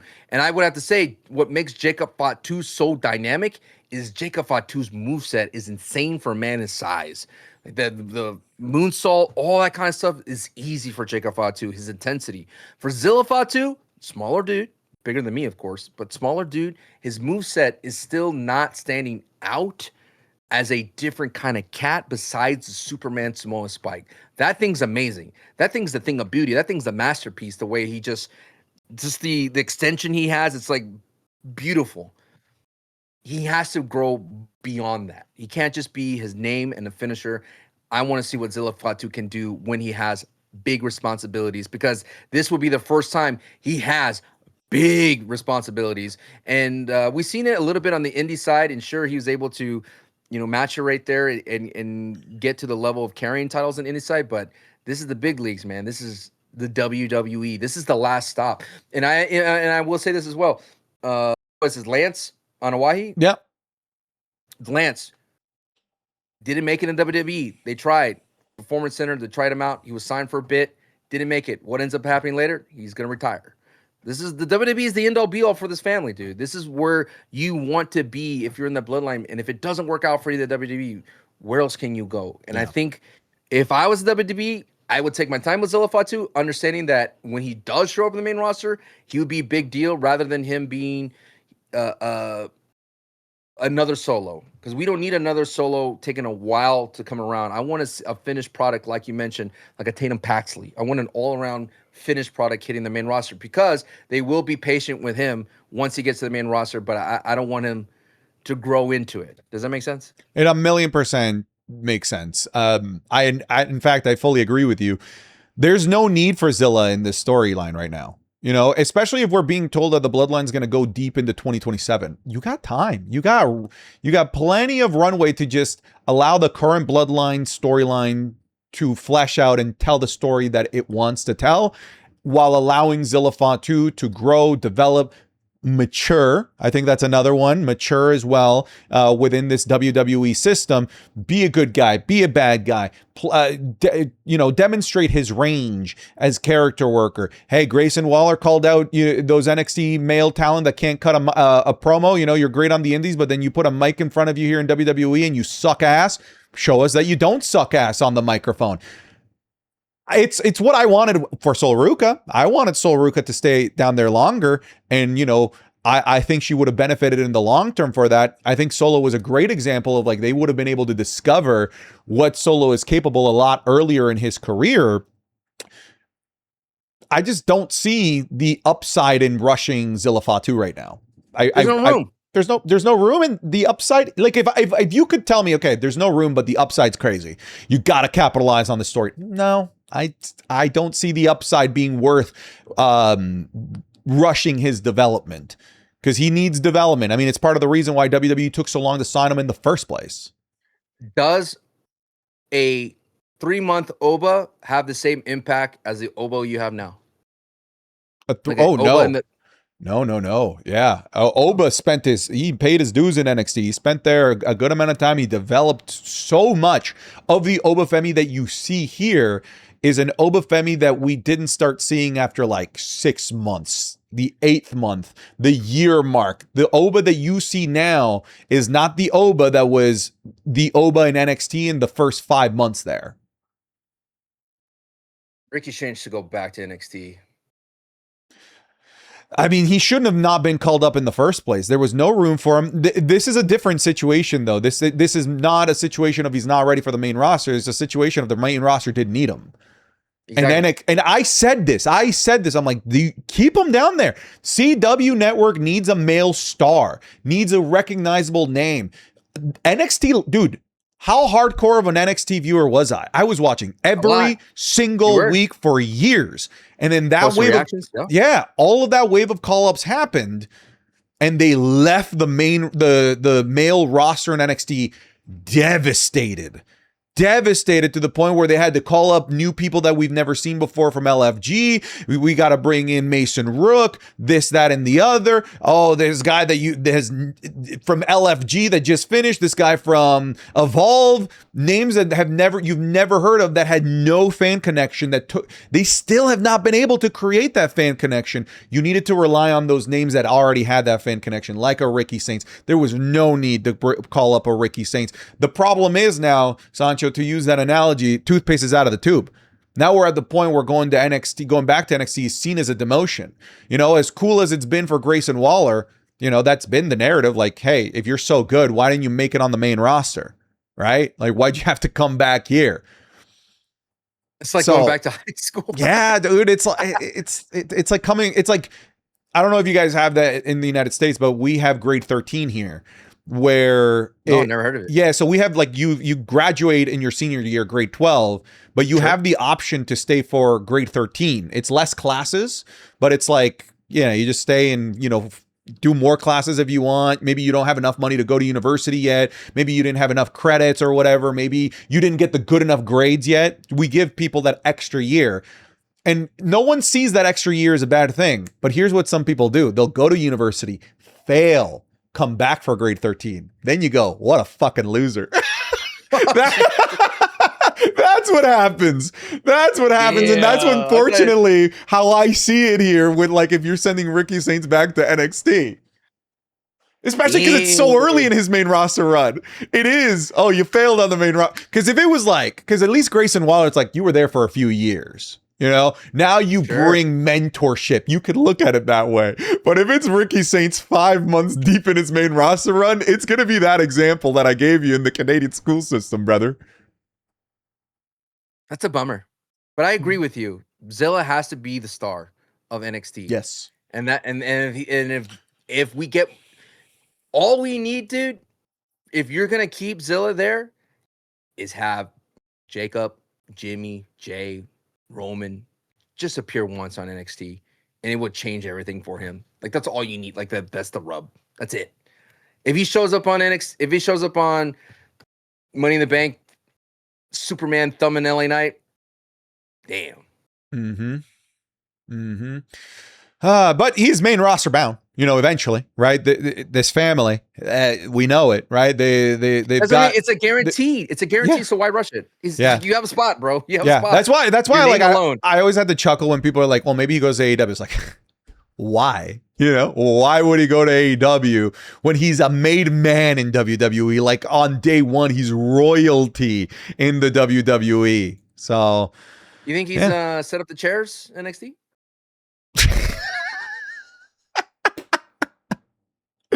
Oh man, dude, I had so many people were commenting like, "Oh, it's Santi," because I was on the side of AJ Styles and Avery Styles not setting up the chairs. A lot of people Styles like, community, the Styles community, the Avery community. A lot of people are like, "Oh, you don't know about paying your dues." I'm like, dude, I don't care about paying dues. It's a job. Like, when I started my job at Target, I didn't pay my dues. I showed up to do my job, X, Y, or Z. I'm sorry that there is. I think it's not an appropriate thing to have to pay your dues at a place that you're being asked to come in to work for a night. Why would you pay your dues there? You pay your dues at your school. You pay your dues at the indie that you're a part of every single night. But not when you're being contracted to fly out, to come in, to be a draw for this indie show. I'm not setting up your fucking chairs. I don't care. I'm driving in my BMW, not setting up a single chair, collecting my Club WWE paycheck, and getting out of there in first class. Yeah.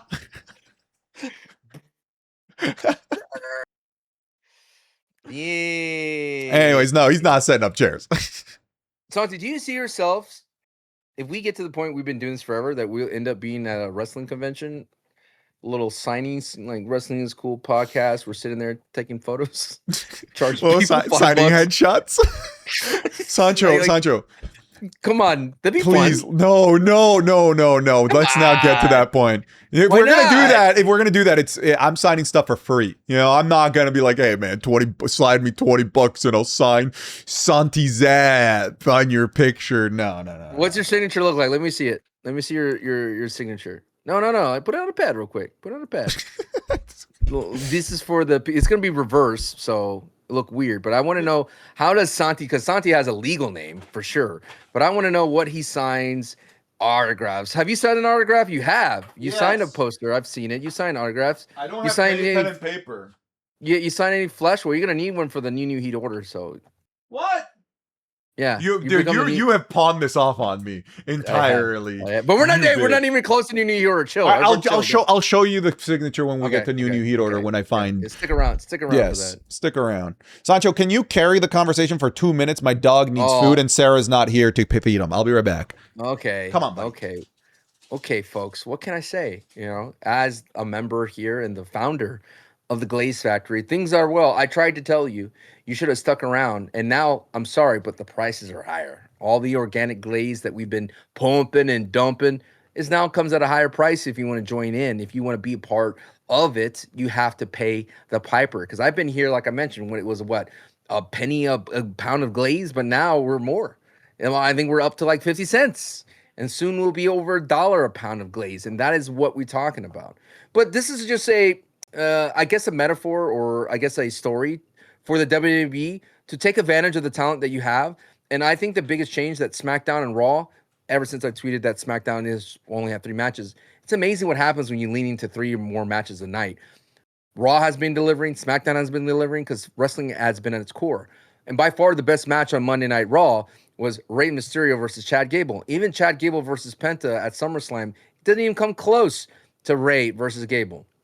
One of the interesting fallouts from that, though, is now the people, and there's a lot of echoing of that and want on the internet, is that they want Rey Mysterio to hold a title again, which is so fascinating to me, because people were like, no, we don't even want Rey Mysterio to team up with Penta and part of LWO. I think part of that being LWO, but there was a long time that, no, Rey could go away type of heat, type of situation, because Rey takes the spots. But it's interesting, Rey being given an IC title match against Chad Gable, which is being used to launch pad Chad Gable to the bitter stratosphere, is now that people are clamoring for Rey Mysterio, the magic of Rey, for another title run. It's kind of crazy how fickle we turn our beat on Rey Mysterio when before he was like, go away, Rey, what are you doing? But now it's like, damn, Rey can still go. And I said this with Denise in the post-Raw show. I said, when Rey respects you, Rey will show out, and he respects Chad Gable to the point where he gave him his best match in a long time. And that just proves to me that Chad Gable has the respect of Rey Mysterio. But I know the WWE, and they heard the pop that Buffalo thought Rey was going to be winning the IC title right then and there. I think we might get Rey another title soon, man. I mean, you saw that performance. How can you hate the idea of that? I tweeted out, and I quote, "Every time I watch Rey Mysterio work a match like a 30-year-old, it reminds me of how ridiculous it was that anyone at any point in WWE potentially considered having Gunther retire him. This guy should not be, it doesn't look like he's anywhere near close to retiring. He is working at a better rate and a better pace and a higher speed than a lot of the 20-something-year-olds that WWE has. Rey Mysterio was incredible in that match. He's the greatest luchador of all time. Chad Gable was incredible in that match. He's the best wrestler that WWE has right now. I firmly believe that. Man or female, it was an incredible match made in heaven, and you're right, man. Like, I wonder if WWE heard that pop of Rey Mysterio climbing the top rope, and if they might be looking at giving Rey Mysterio another title run, which again, I don't hate. If they can find the right circumstance for him to win where it doesn't feel like he's upstaging somebody else, here it would have felt like he was upstaging, right? Like taking the opportunity and taking something away where it could have created fan resentment. But like, let's say Chad Gable is the champion 4 months from now, and they run this back at a major PLE and Rey wins, I'm not going to be upset. I'm not going to be upset at all whatsoever. You think Rey for a world title? No. Maybe AAA. That I could see. I could see him. Man. The Mega Campeon finally capturing it. Little player coach situation, manager and world champion. You think Sean McVay should be in a player coach? He's young enough. He is young enough. What did he play when he was a player? I don't know. Probably defensive back. But what about, football season is my favorite season for wrestling. Is cool. Oh, because you just mock me for being a Chargers fan? Yeah, you do. Come on, Santi. Santi, why would I? No, I'm just saying, dude. It's fun. It's a fun time. You have your moments. I have my moments. I put my foot in my mouth. It happens all the time here, dude, as being a Cowboys fan. But we got Von Miller now, baby. And Von Miller feels like that Rey Mysterio signing that we need for. See, we'd always bring back to wrestling. It always felt like, damn, the Cowboys were missing that one missing piece. But now we got a 2-time Super Bowl champion, Von Miller, a local Texan, coming back into the Dallas Cowboy. Always wanted to be a Dallas Cowboy. It feels like, ooh, big things are happening, and big things are happening for Rey Mysterio. I'm just wondering if it does it mean that he gets a world title run, because the only time him winning the title run, it got taken off of him after an hour. Thanks to your boy.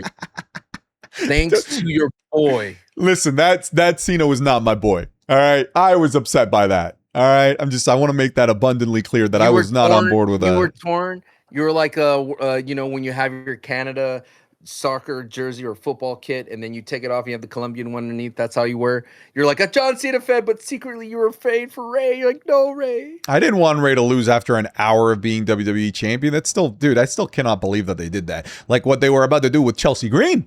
I thought they were actually going to make her vacate the championship. However, you saw my tweet, right? Went viral. Yes, I did. You see how this looks. Right? You've got an injured champion that's going to be out for a couple of weeks, and you think you should make her vacate the title. Meanwhile, you've got a champion that is injured for over half a year, and it's cool that she's still holding the championship. Nick Aldis, is that pizza that you bring there? Have a seat. Oh. You see how this looks, right? You see how this looks? Whoa, I feel bad for Flash, dude. Flash? Yeah, this is the actor in the other side of Robert Pattinson. It's Flash from Spider-Man. Oh, that... Damn, he fell hard times, brother. But yeah, I agree with you. I feel like what I liked about that segment, I said this in the SmackDown review on Patreon, is that it built the world out. And I feel like that's what's missing in wrestling these days. Is like, of course, Chelsea wouldn't be afraid of Gunther. You know what I mean? I'm going to sneeze. What? Hey. Sorry, I sneezed. Oh, one more. Hey. Leave me alone. Hey, you got cute sneezes, you little bitch. You do. You go. No, those are my Michael Jackson sneezes. There's nothing cute about Michael Jackson these days. I tried to sneeze and there we go. Anyway, the point I want to make is I think when they build out the world, that felt so refreshing. And I don't know why I'm going to sneeze. You take over. Okay. So one of the things that I said is you could have given me 100 years of booking WWE and I would have never booked Chelsea Green, Gunther, Matt Cardona, and Nick Aldis in the ring at the exact same time. I'll tell you this, Sancho. I think that segment for Chelsea Green, obviously it makes the setup of it makes zero sense to make her vacate the title. It literally makes zero sense. And yes, Chelsea Green could have been like, but Rhea Ripley this, Rhea Ripley that. I'm glad that they didn't do that and just gave her the opportunity to like pour her heart out, especially to Nick Aldis, because Sancho, that's the best promo of her WWE career. That's the best segment of her WWE career. And it wouldn't have hit the same if we got but what about Rhea Ripley? But what about Liv Morgan not defending for 100 days? What about Jade Cargill not defending for 100 days? Too insider baseball. Yeah. It'd be like, no, it's about you, Chelsea. Yeah. Then they made it about her. She made it about her struggles, her tribulations, everything that she's gone through. She played to Nick Aldis's similar struggles and his heart, and the fact that he's been through something like that in his past. And dude, in the process, you could, I don't know how to explain it. You know how like when sometimes like there's something that's building up and you can hear like kind of like the crowd roar kind of like building up, not just like an instant pop. You kind of just feel like the crowd's getting behind it and it like kind of like the crescendos into like the swelling. Yeah. You could hear a pin drop. You could hear the air leave the room when we're like, oh no, they're gonna make her vacate. And then Chelsea Green did the rise, and everybody was foaming at them. Dude, it was kind of Karate Kid-ish there at the end. It was an unbelievable moment, and she played the crowd so well. That was a career-defining segment for Chelsea Green. Like genuinely, it was like Becky in the nose, broken nose. Could be. We'll see. Follow-up's the most important thing, right? Follow-up is the most important thing. But it tells me that she's not really she's injured, but they predict her to be back within those 30 days. Does that make sense? Sure, of course. Like they said, oh, it's not as bad as we thought, so we could have her wrestle with a mask. And like I said, wrestling, you could always protect injuries, you could always work around them, especially a face. But it's going to show you how tough Chelsea is. But I feel bad for that title, though, dude. It's still going to be on ice for a while. But if as long as Chelsea sticks around and continues to fight for a spot, I still think my biggest criticism of the entire thing before is putting them all together, and I'm hoping they don't do that anymore. Give Chelsea her own runway. I think that did wonders. I think Gunther, her, and then responding naturally, like you wouldn't like old WWE Chelsea would just leave the ring when Gunther shows up, right? But she stood her ground, and that's what made her great. Now, would Matt Cardona step in? Yeah, I guess that makes sense. Dude, he shouldn't have, though. He shouldn't. I know. Chelsea could have hold her own, but I like the idea because I said this in the review that Matt Cardona stepping up and failing would send him down a path that I think he needs as a character. He needs to dig deeper. He needs to say, I came to this roster and I thought it'd be easy to do this because I've been successful in indies and I thought I could just show up and do what I do and be successful again. I realize I can't be successful. I failed defending my wife's honor.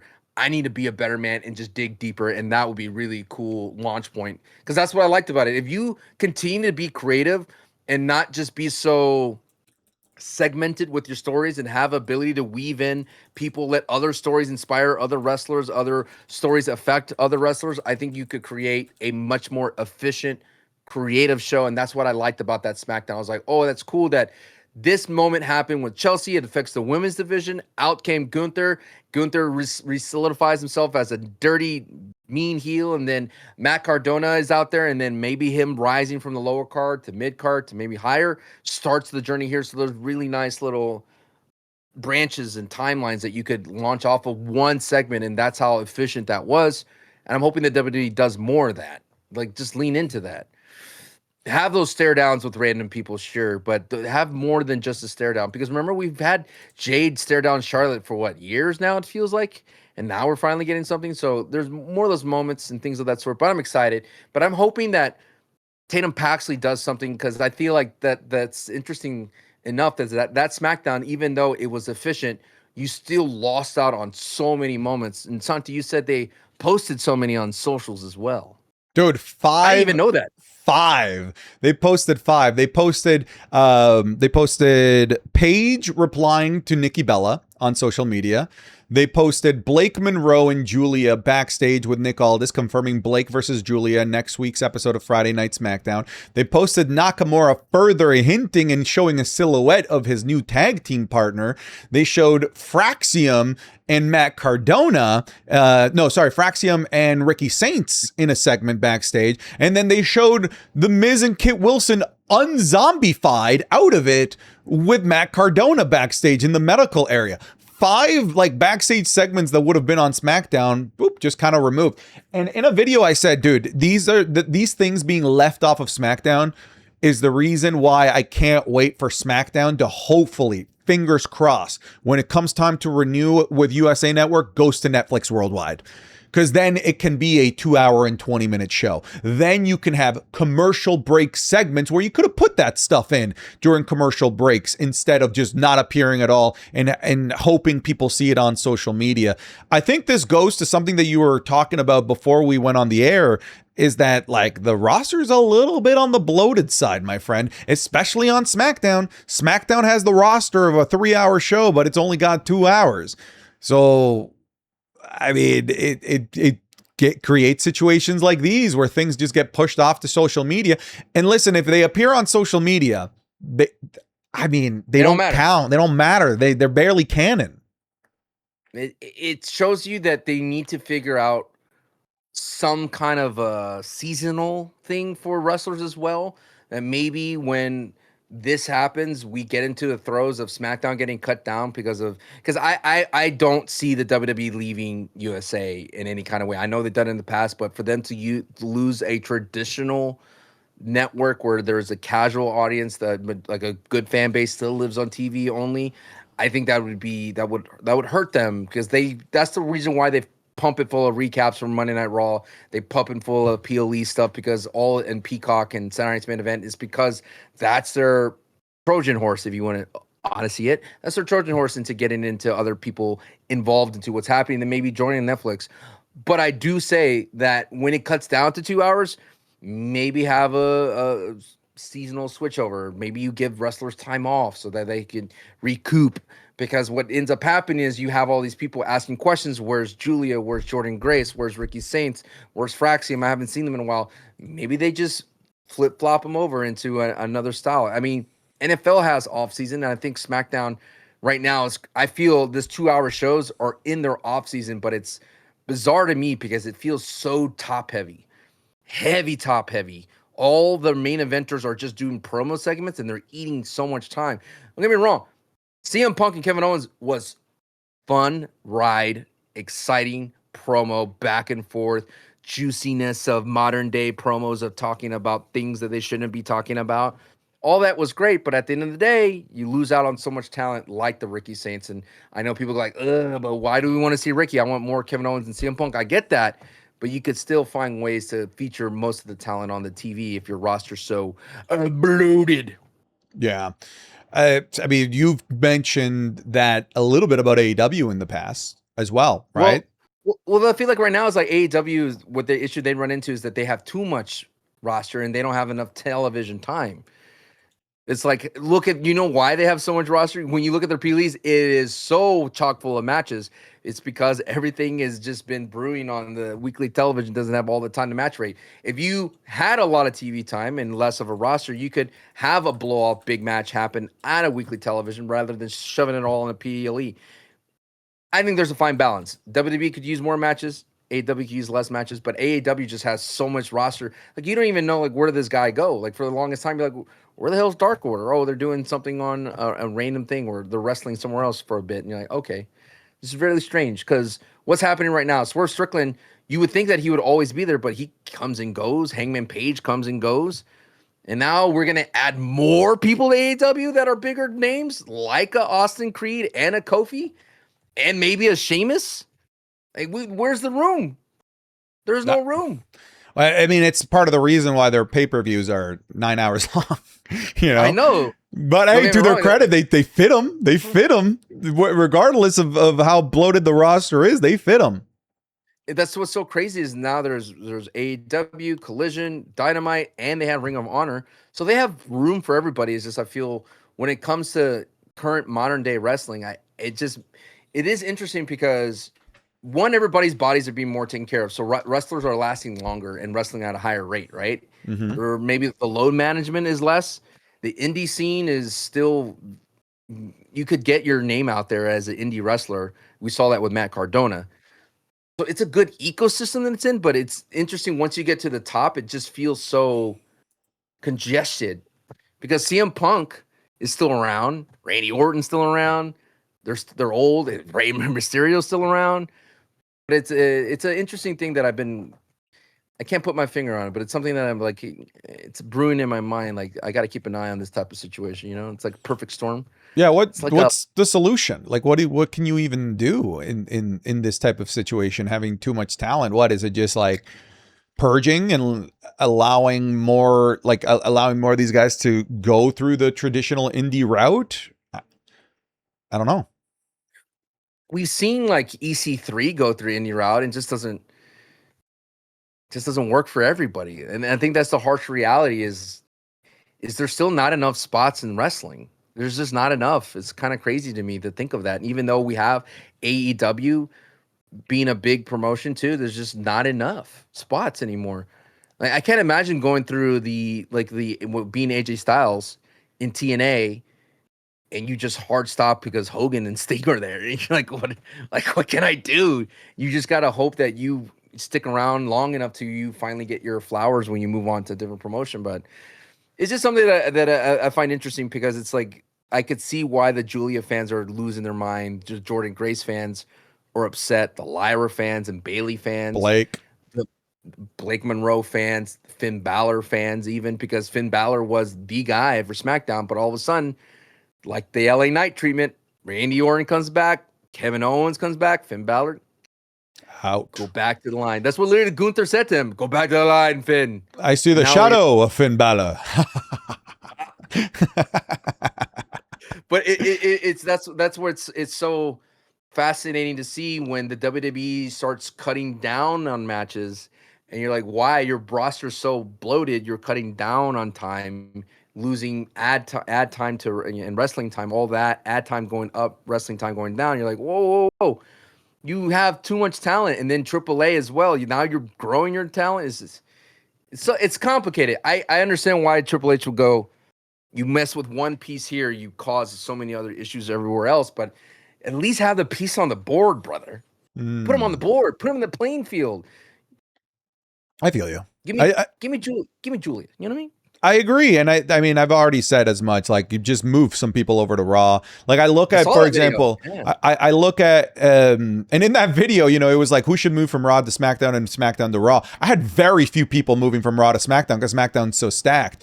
I had so many people moving over from SmackDown to Raw, and one of the big sticking points for me is like, we need some babyface women over on Monday Night Raw, specifically in that mid card. Like, who's Sol Ruka gonna feud with? Like, is it like constantly gonna be Lyra Valkyria? Is it constantly going to be Raquel Rodriguez? Okay, but what about those two? Who do they feud with? Is it only Sol Ruka at all times? We need a Julia in there. We need a Jordan Grace. Hell, you know what would have been a bigger feat for Sol Ruka when she beat Lyra Valkyria? Maybe having had Lyra Valkyria beat a Jordan Grace along the way to make beating Lyra Valkyria a lot more of a feat, because instead she just beat a Lyra Valkyria that hasn't had a match since beating Bayley like months ago now at this point, it feels.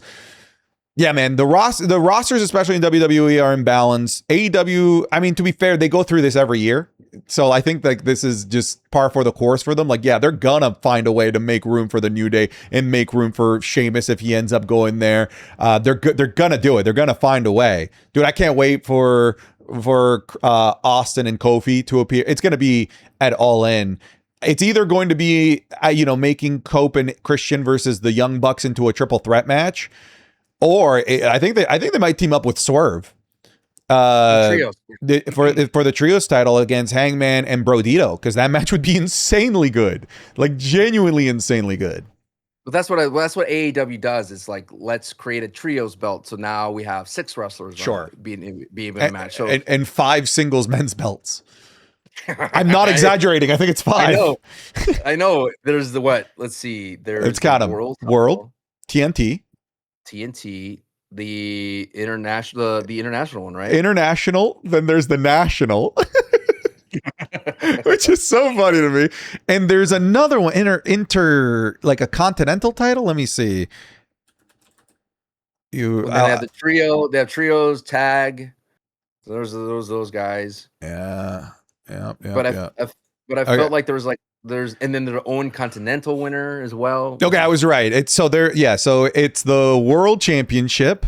This is just men's World Championship, Continental Championship, TNT Championship, the AEW International Championship, the AEW National Championship, 5 singles men's titles, and let's not, of course, ignore the fact that there's a men's tag titles and a men's trios titles. Or you forget about the FTW belt too, right? Oh God, no, that hasn't been a thing forever. Well, didn't Ricky had it? I think I think it did. Hook, I think. The BMF, the BMF title. That's what it is. BMF title. No, it was that's a UFC title. They have that like fake the badass mother effer title. Oh, you say it's fake. Whoa, wait a minute. No one cares about their BMF title. But AEW was the you had it right, the FTW. You had it right. I'm not calling anyone fake. You heard it here, folks. Hey man, it can't get. Hey, listen, if you can't get in more hot water than CM Punk calling Kevin Owens endometriosis. What a ridiculous insult, brother. It's just, here's the thing with it too. I don't have a uterus, Sancho, so I don't have an opinion on the on the fact that it is a complication involving the uterus. We've had a lot of the female content creators voice their opinions on social media, and they are the ones that have far more, to provide in terms of an opinion of using endometriosis as an insult. from my perspective, I'm like, man, that's just lame. You know, like you're fat, endometriosis. It's like Kevin's saying some real good, deep shit. You know, some great narrative, some great storytelling, explaining to you perfectly and eloquently why he hates you. And you go to fat and endometriosis. You know, the implications of using that as an insult aside. Again, I'll let the people that know about that provide you their feedback on what they think about that as an insult. It's just lame. That's, to me, my problem with it. It's just a bad rebuttal. Bad rebuttal aside, dude, I'm pumped. And part of me feels indebted to the wrestling community that I should go to this show, or just or because it's in Toronto, or just stream in a hotel just so Kevin Owens wins, because every time I don't stream here, crazy stuff happens. And I feel like I should do it for the community and not stream here and have Kevin Owens win. Just change your background. People think you're just green screen it. Yeah. That's the way idea. you would do it. That's the way BMW Santi would do it, baby. Just in my BMW green screen. Dude, just stream it in your BMW. Why not, dude? Like Look. Will Kevin Owens win? I don't know. I don't see the CM Punk journey ending so quickly on SmackDown when it is working. You can't argue that CM Punk being on SmackDown, getting bigger numbers, being a better show, his presence just makes everything better in that journey to just hand the ball to Kevin Owens. And he himself, it's like maybe Kevin Owens gets the ball because he's not going to be around for a long time. I mean, how long do you expect this guy to be around wrestling with the broken freaking neck like a Kurt Angle? I just feel like when you're looking at CM Punk, he's just so good on the microphone. And when you talk for a living, Santi, you and I both know there's going to be some things where you say that just gets a foot in your mouth. And that's definitely CM Punk would have said. He knew he was toting the line and saying that line. But I will agree with your criticism that CM Punk is very surface levels in this. And Kevin Owens is reaching deep into his recessed memory for 20 years, battling demons of that. This guy almost ruined my career in the indies, and here he is. And I like that line that Kevin Owens says, like, what does it say about you that after 20 years, the guy that you thought that would never make it is standing right in front of you, and we're going to have a match in Toronto, in my hometown, like in my home country. Like, all that stuff speaks volumes to the greatness of Kevin Owens. I think he's come a long way as a guy from, the prize fighter, or the indie guy, the prize fighter, to where he is now. And I think that now that he knows that at a moment's notice that it could all be taken away through injury, I think he's upped his game, and it's always going to be very blockbuster type of match when Kevin Owens is in the ring now going forward because of that danger of his neck. And with CM Punk, I'm just hoping we get a different kind of match out of CM Punk rather than let me hit you with a double GTS. You're going to follow me, and I'm going to hit you another. I need something. I need to see Punk show me a different gear that he found with Roman and Seth Rollins. Like, let me see something different. Don't go back into the double GTS moment. Sure, hit your moonsault. Prove to the world that you can actually hit it. Why not? Right? If you're gonna keep continuing growing your game that way and be like a Terry Funk, why not? Or Dory Funk. Like, you could definitely do that too. But I do feel that CM Punk has to win here. That it's just too much for him to get. For what happens if Kevin Owens wins? Sammy's gonna go after it. I mean, I'm down for either result, but I kind of agree with you, especially because I mean, this just screams trilogy. This screams the feud of the fall. This doesn't feel like it's just a one-off match. This doesn't feel like Penta versus Roman. This feels like a proper storyline that could go deep into Survivor Series War Games and maybe even start off the year going into the Royal Rumble.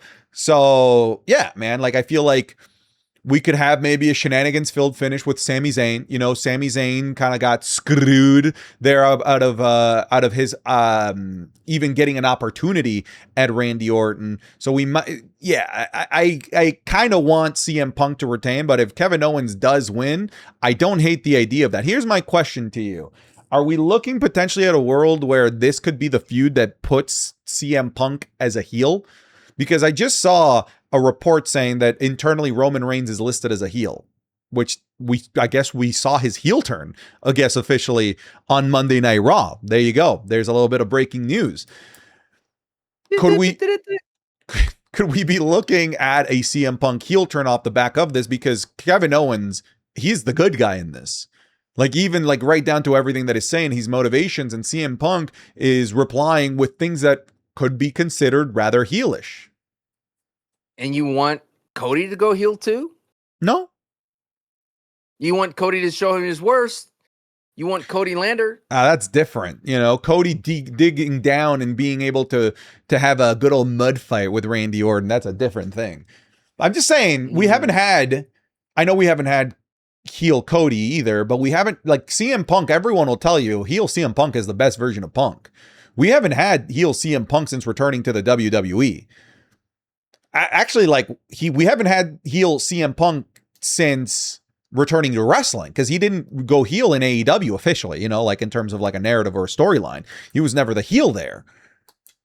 Mm-hmm. I think we're at the moment where, like, I think I'm ready to see heel CM Punk once again on our screens. I bet you he's gonna come out on Thursday or Friday night in Toronto. He's gonna wear a t-shirt and wrestle Kevin Owens. Oh, that'd be funny. That'd be funny. I like that. And then Kevin Owens is gonna rip the shirt off of him. Let's get to new heat order, my friend. I saw them leaving. I saw you leaving. I saw you about to swipe and doom scroll. Don't do it. It's bad for your what is it? Cortisol? What is cortisol? Yeah, cortisol. Cortisol. Yeah. Dwayne upset that people are leaving? I think he's upset. I think there's people outside doing yard work next door to us. Oh, wow. He doesn't like the working man. I see. No. Okay. Again, dude, you got a BMW now. Dwayne the Dog Johnson has changed. They're both German. BMWs and Dwayne's. They're both hanging out. Does he like the ride? I saw him in the vlog, him hanging out. He's happy with it now. Yeah, he's used to his little basket. He was enough of these beggars. In this, what car was he in again before? Nissan Kicks. He's like, oh, thank God I'm not in that slum of a ride. He beckons to you, Santi. No, but I love that Nissan Kicks. I wish I had that car. One Solo, two LA Knight. Excuse me? Yes. Yes. Yes. Yes. Maybe he orders the buzz, the excitement. People are returning to the next television. Braun Breaker board or Roman? I gotta give love to Roman. I gotta give love to Roman too here. Yeah, I gotta go Roman. I mean, we have a lot of big names here, man. We gotta explore Chelsea Green here in the top 5. Oh my God. Okay, slow down. Chelsea next then. Yes.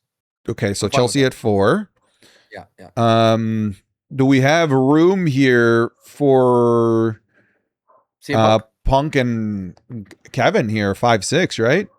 Can I call them the play where they put it together? We put them together? No, that's cheating. That's cheating. 5, 6. I'll go Kevin 5 and Punk 6. Okay. 7 Oba? Oba Braun? Or Braun Oba? Oh, I kind of like Braun Oba here. Okay. That's 7. This is a stack. Yeah, this is a hard one this week. That leaves us with Niner. I mean, we could. We're 8, 9, 10 actually. Maybe like Ray and Chad. I think I put Ray. Okay. Yeah, because Ray is like the one that kind of like blew our minds because he's still doing it. Chad's just being Chad. Blew our minds. And then I blew his mind. Oh, that Eddie. We have what, 10? We have 9 and 10 left. Okay. I mean, I could put Chad Gable here. Yeah. Thought we had Gable, so we have 10. Okay, yeah, we have 10. Just 10 here. I mean, could do Gunther here. Tatum didn't do much. Yeah, I'd put Goon here. The Goon Lagoon Master. That's NXT. No. Oh, yeah. I think we got to put the Gooner Lagoon.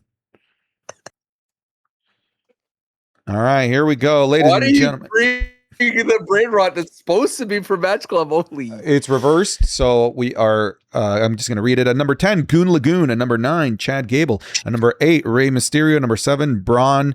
I cheated. I put Braun and Oba here. Oops. At 6, Punk. At number 5, Kevin. At number 4, Chelsea. At number 3, Roman. At number 2, LA Knight. And at number 1, Solo Dolo Sikoa. My favorite moment was when Solo was watching the recap and he was like, I know, he was having such a good time. He was so proud of his work. Yeah, he was. He was like, "Ooh, I did that. I did that. That was me." All right. Well, folks, thank you guys very much for watching this episode of the Wrestling is Cool podcast. You guys already know that if you happen to be listening to this over on the YouTube, that you could have gotten this 3 days earlier over on patreon.com/SantiZap. $5 gets you everything. But if you happen to be a $15 patron, it goes a little bit further for us, which means we give you a little bit more love because you are the producers of the show and you get your names read out on the air. So a special thank you goes out to Solo Dolo, deserves justice more than Sammy, Toasty Ayo Salguero, acknowledge the pressure, Active D4C, Adam Freeburn, Aiden Fortner, Abreem Zuda, Alex Regal, Alex Brewer, American Nightmare, Cody Chode, Antinius, Antony, Ariel Pacheco, Arrogance, Arturo Gonzalez, Ashley Reynolds, Ozzy Kingslayer, Alwyn Dargan, Baldy, Ben Phillips, B Hostile, Big Cat, Blenda, Bluefish, Booker T, Braden Primo, Brand the Broken Hogan, Brody Cyphers, Bubba the Big Fella, Bunny Swag, Cameron Warren, Cameron Talks WWE, Captain Jack Sparrow, Carlito CB, Chad Chance Painter, Charlie Crab, Cherilyn Hyde, Chicken, Chris Butner Lucas, Christian Anderson, Clayton Warford, Cod Wrestle Pod, Coke Bottle, Colby Mayo, Cool Whip Tim, Creed Bratton, Daily. Real I think it is. Yeah. Daily Vloggers Daily, Damian Martinez, Dan Schubert, Darth Squiggles, Darth Taters, Def Rebels #1, Spotify listener. Dude, I'm struggling here. D Lopez, Dr. Doom, Dominic DeCoco, Dr. Santiago Zapata, Dr. Johnny Sins, Drake Hughley, Dylan, Eagle Steve, El Juan de Americano, Elmer Rodriguez, Elvis DePresley, Erdem, Eric S., Eric Rees Romero, Ethan, Isach, Who's the Future, Paul, Fletcher Walpole, FMFCMA, Frenzy Wrestling, Freezer, Garlic Butter Sushi, Gavin Talks About, Gilbert Deans, Goonhausen, Goose Lesnar, guy that spells where I'm not going to read your whole name, GXA Man, Heath Robertson, Heel George R. Martin, Henry Volpel, Home Meowner, House of Reapers, Elia Dragunuts, Isaac Clark, Issa says, I dream of Sancho in bed with me. It's Mista, it's Astro Kid, I'm a bitch ass a hoe with flaming Doritos. Jack Gibley, Jack Harris, Jackson Key, Jacob Saffel, Jassu. Do you know who made that line famous in wrestling? No. That would be the infamous Tongaloa. Anyways. Yeah, he should have probably gone NXT. Probably. Jason Rodriguez, Javier Rodriguez, Javion McDuffie, Jeremiah Alston, Jeremiah Finley, Jahihia, Joe Benitez, Joe Exotic, Joey Romick, John Cena rap lyrics, John Harnett, Jonathan Cox, Johnny Owens, Jordan, Jose Olivares, Juan Vega, Juliana Sarfi, Justin Perkins, Caleb Martin, Kazoo Kid, Kevin Bega, Kevin Clark, Kilo, Kevin King James, Cody Barker, Lawrence Richard, Let Me Job for Ya, yeah, Liam, Life of Brian, Lil Shifu, Look It's Pac-Man, Wepa, Lucky, Luis Jimenez, Lookstar Gaming, Madison Moody, Majed, Manny Benegas, Marty YCSM, Matthew Hodgetts, Melisandra, motherfucker, I'm reviewing it, Micah Davis, Michael Murnane, Miguel Paredes, Muhammad Albanai, Mr. Club WWE, Mug Root Beer, Bulldog, Nate Finley, Nemo,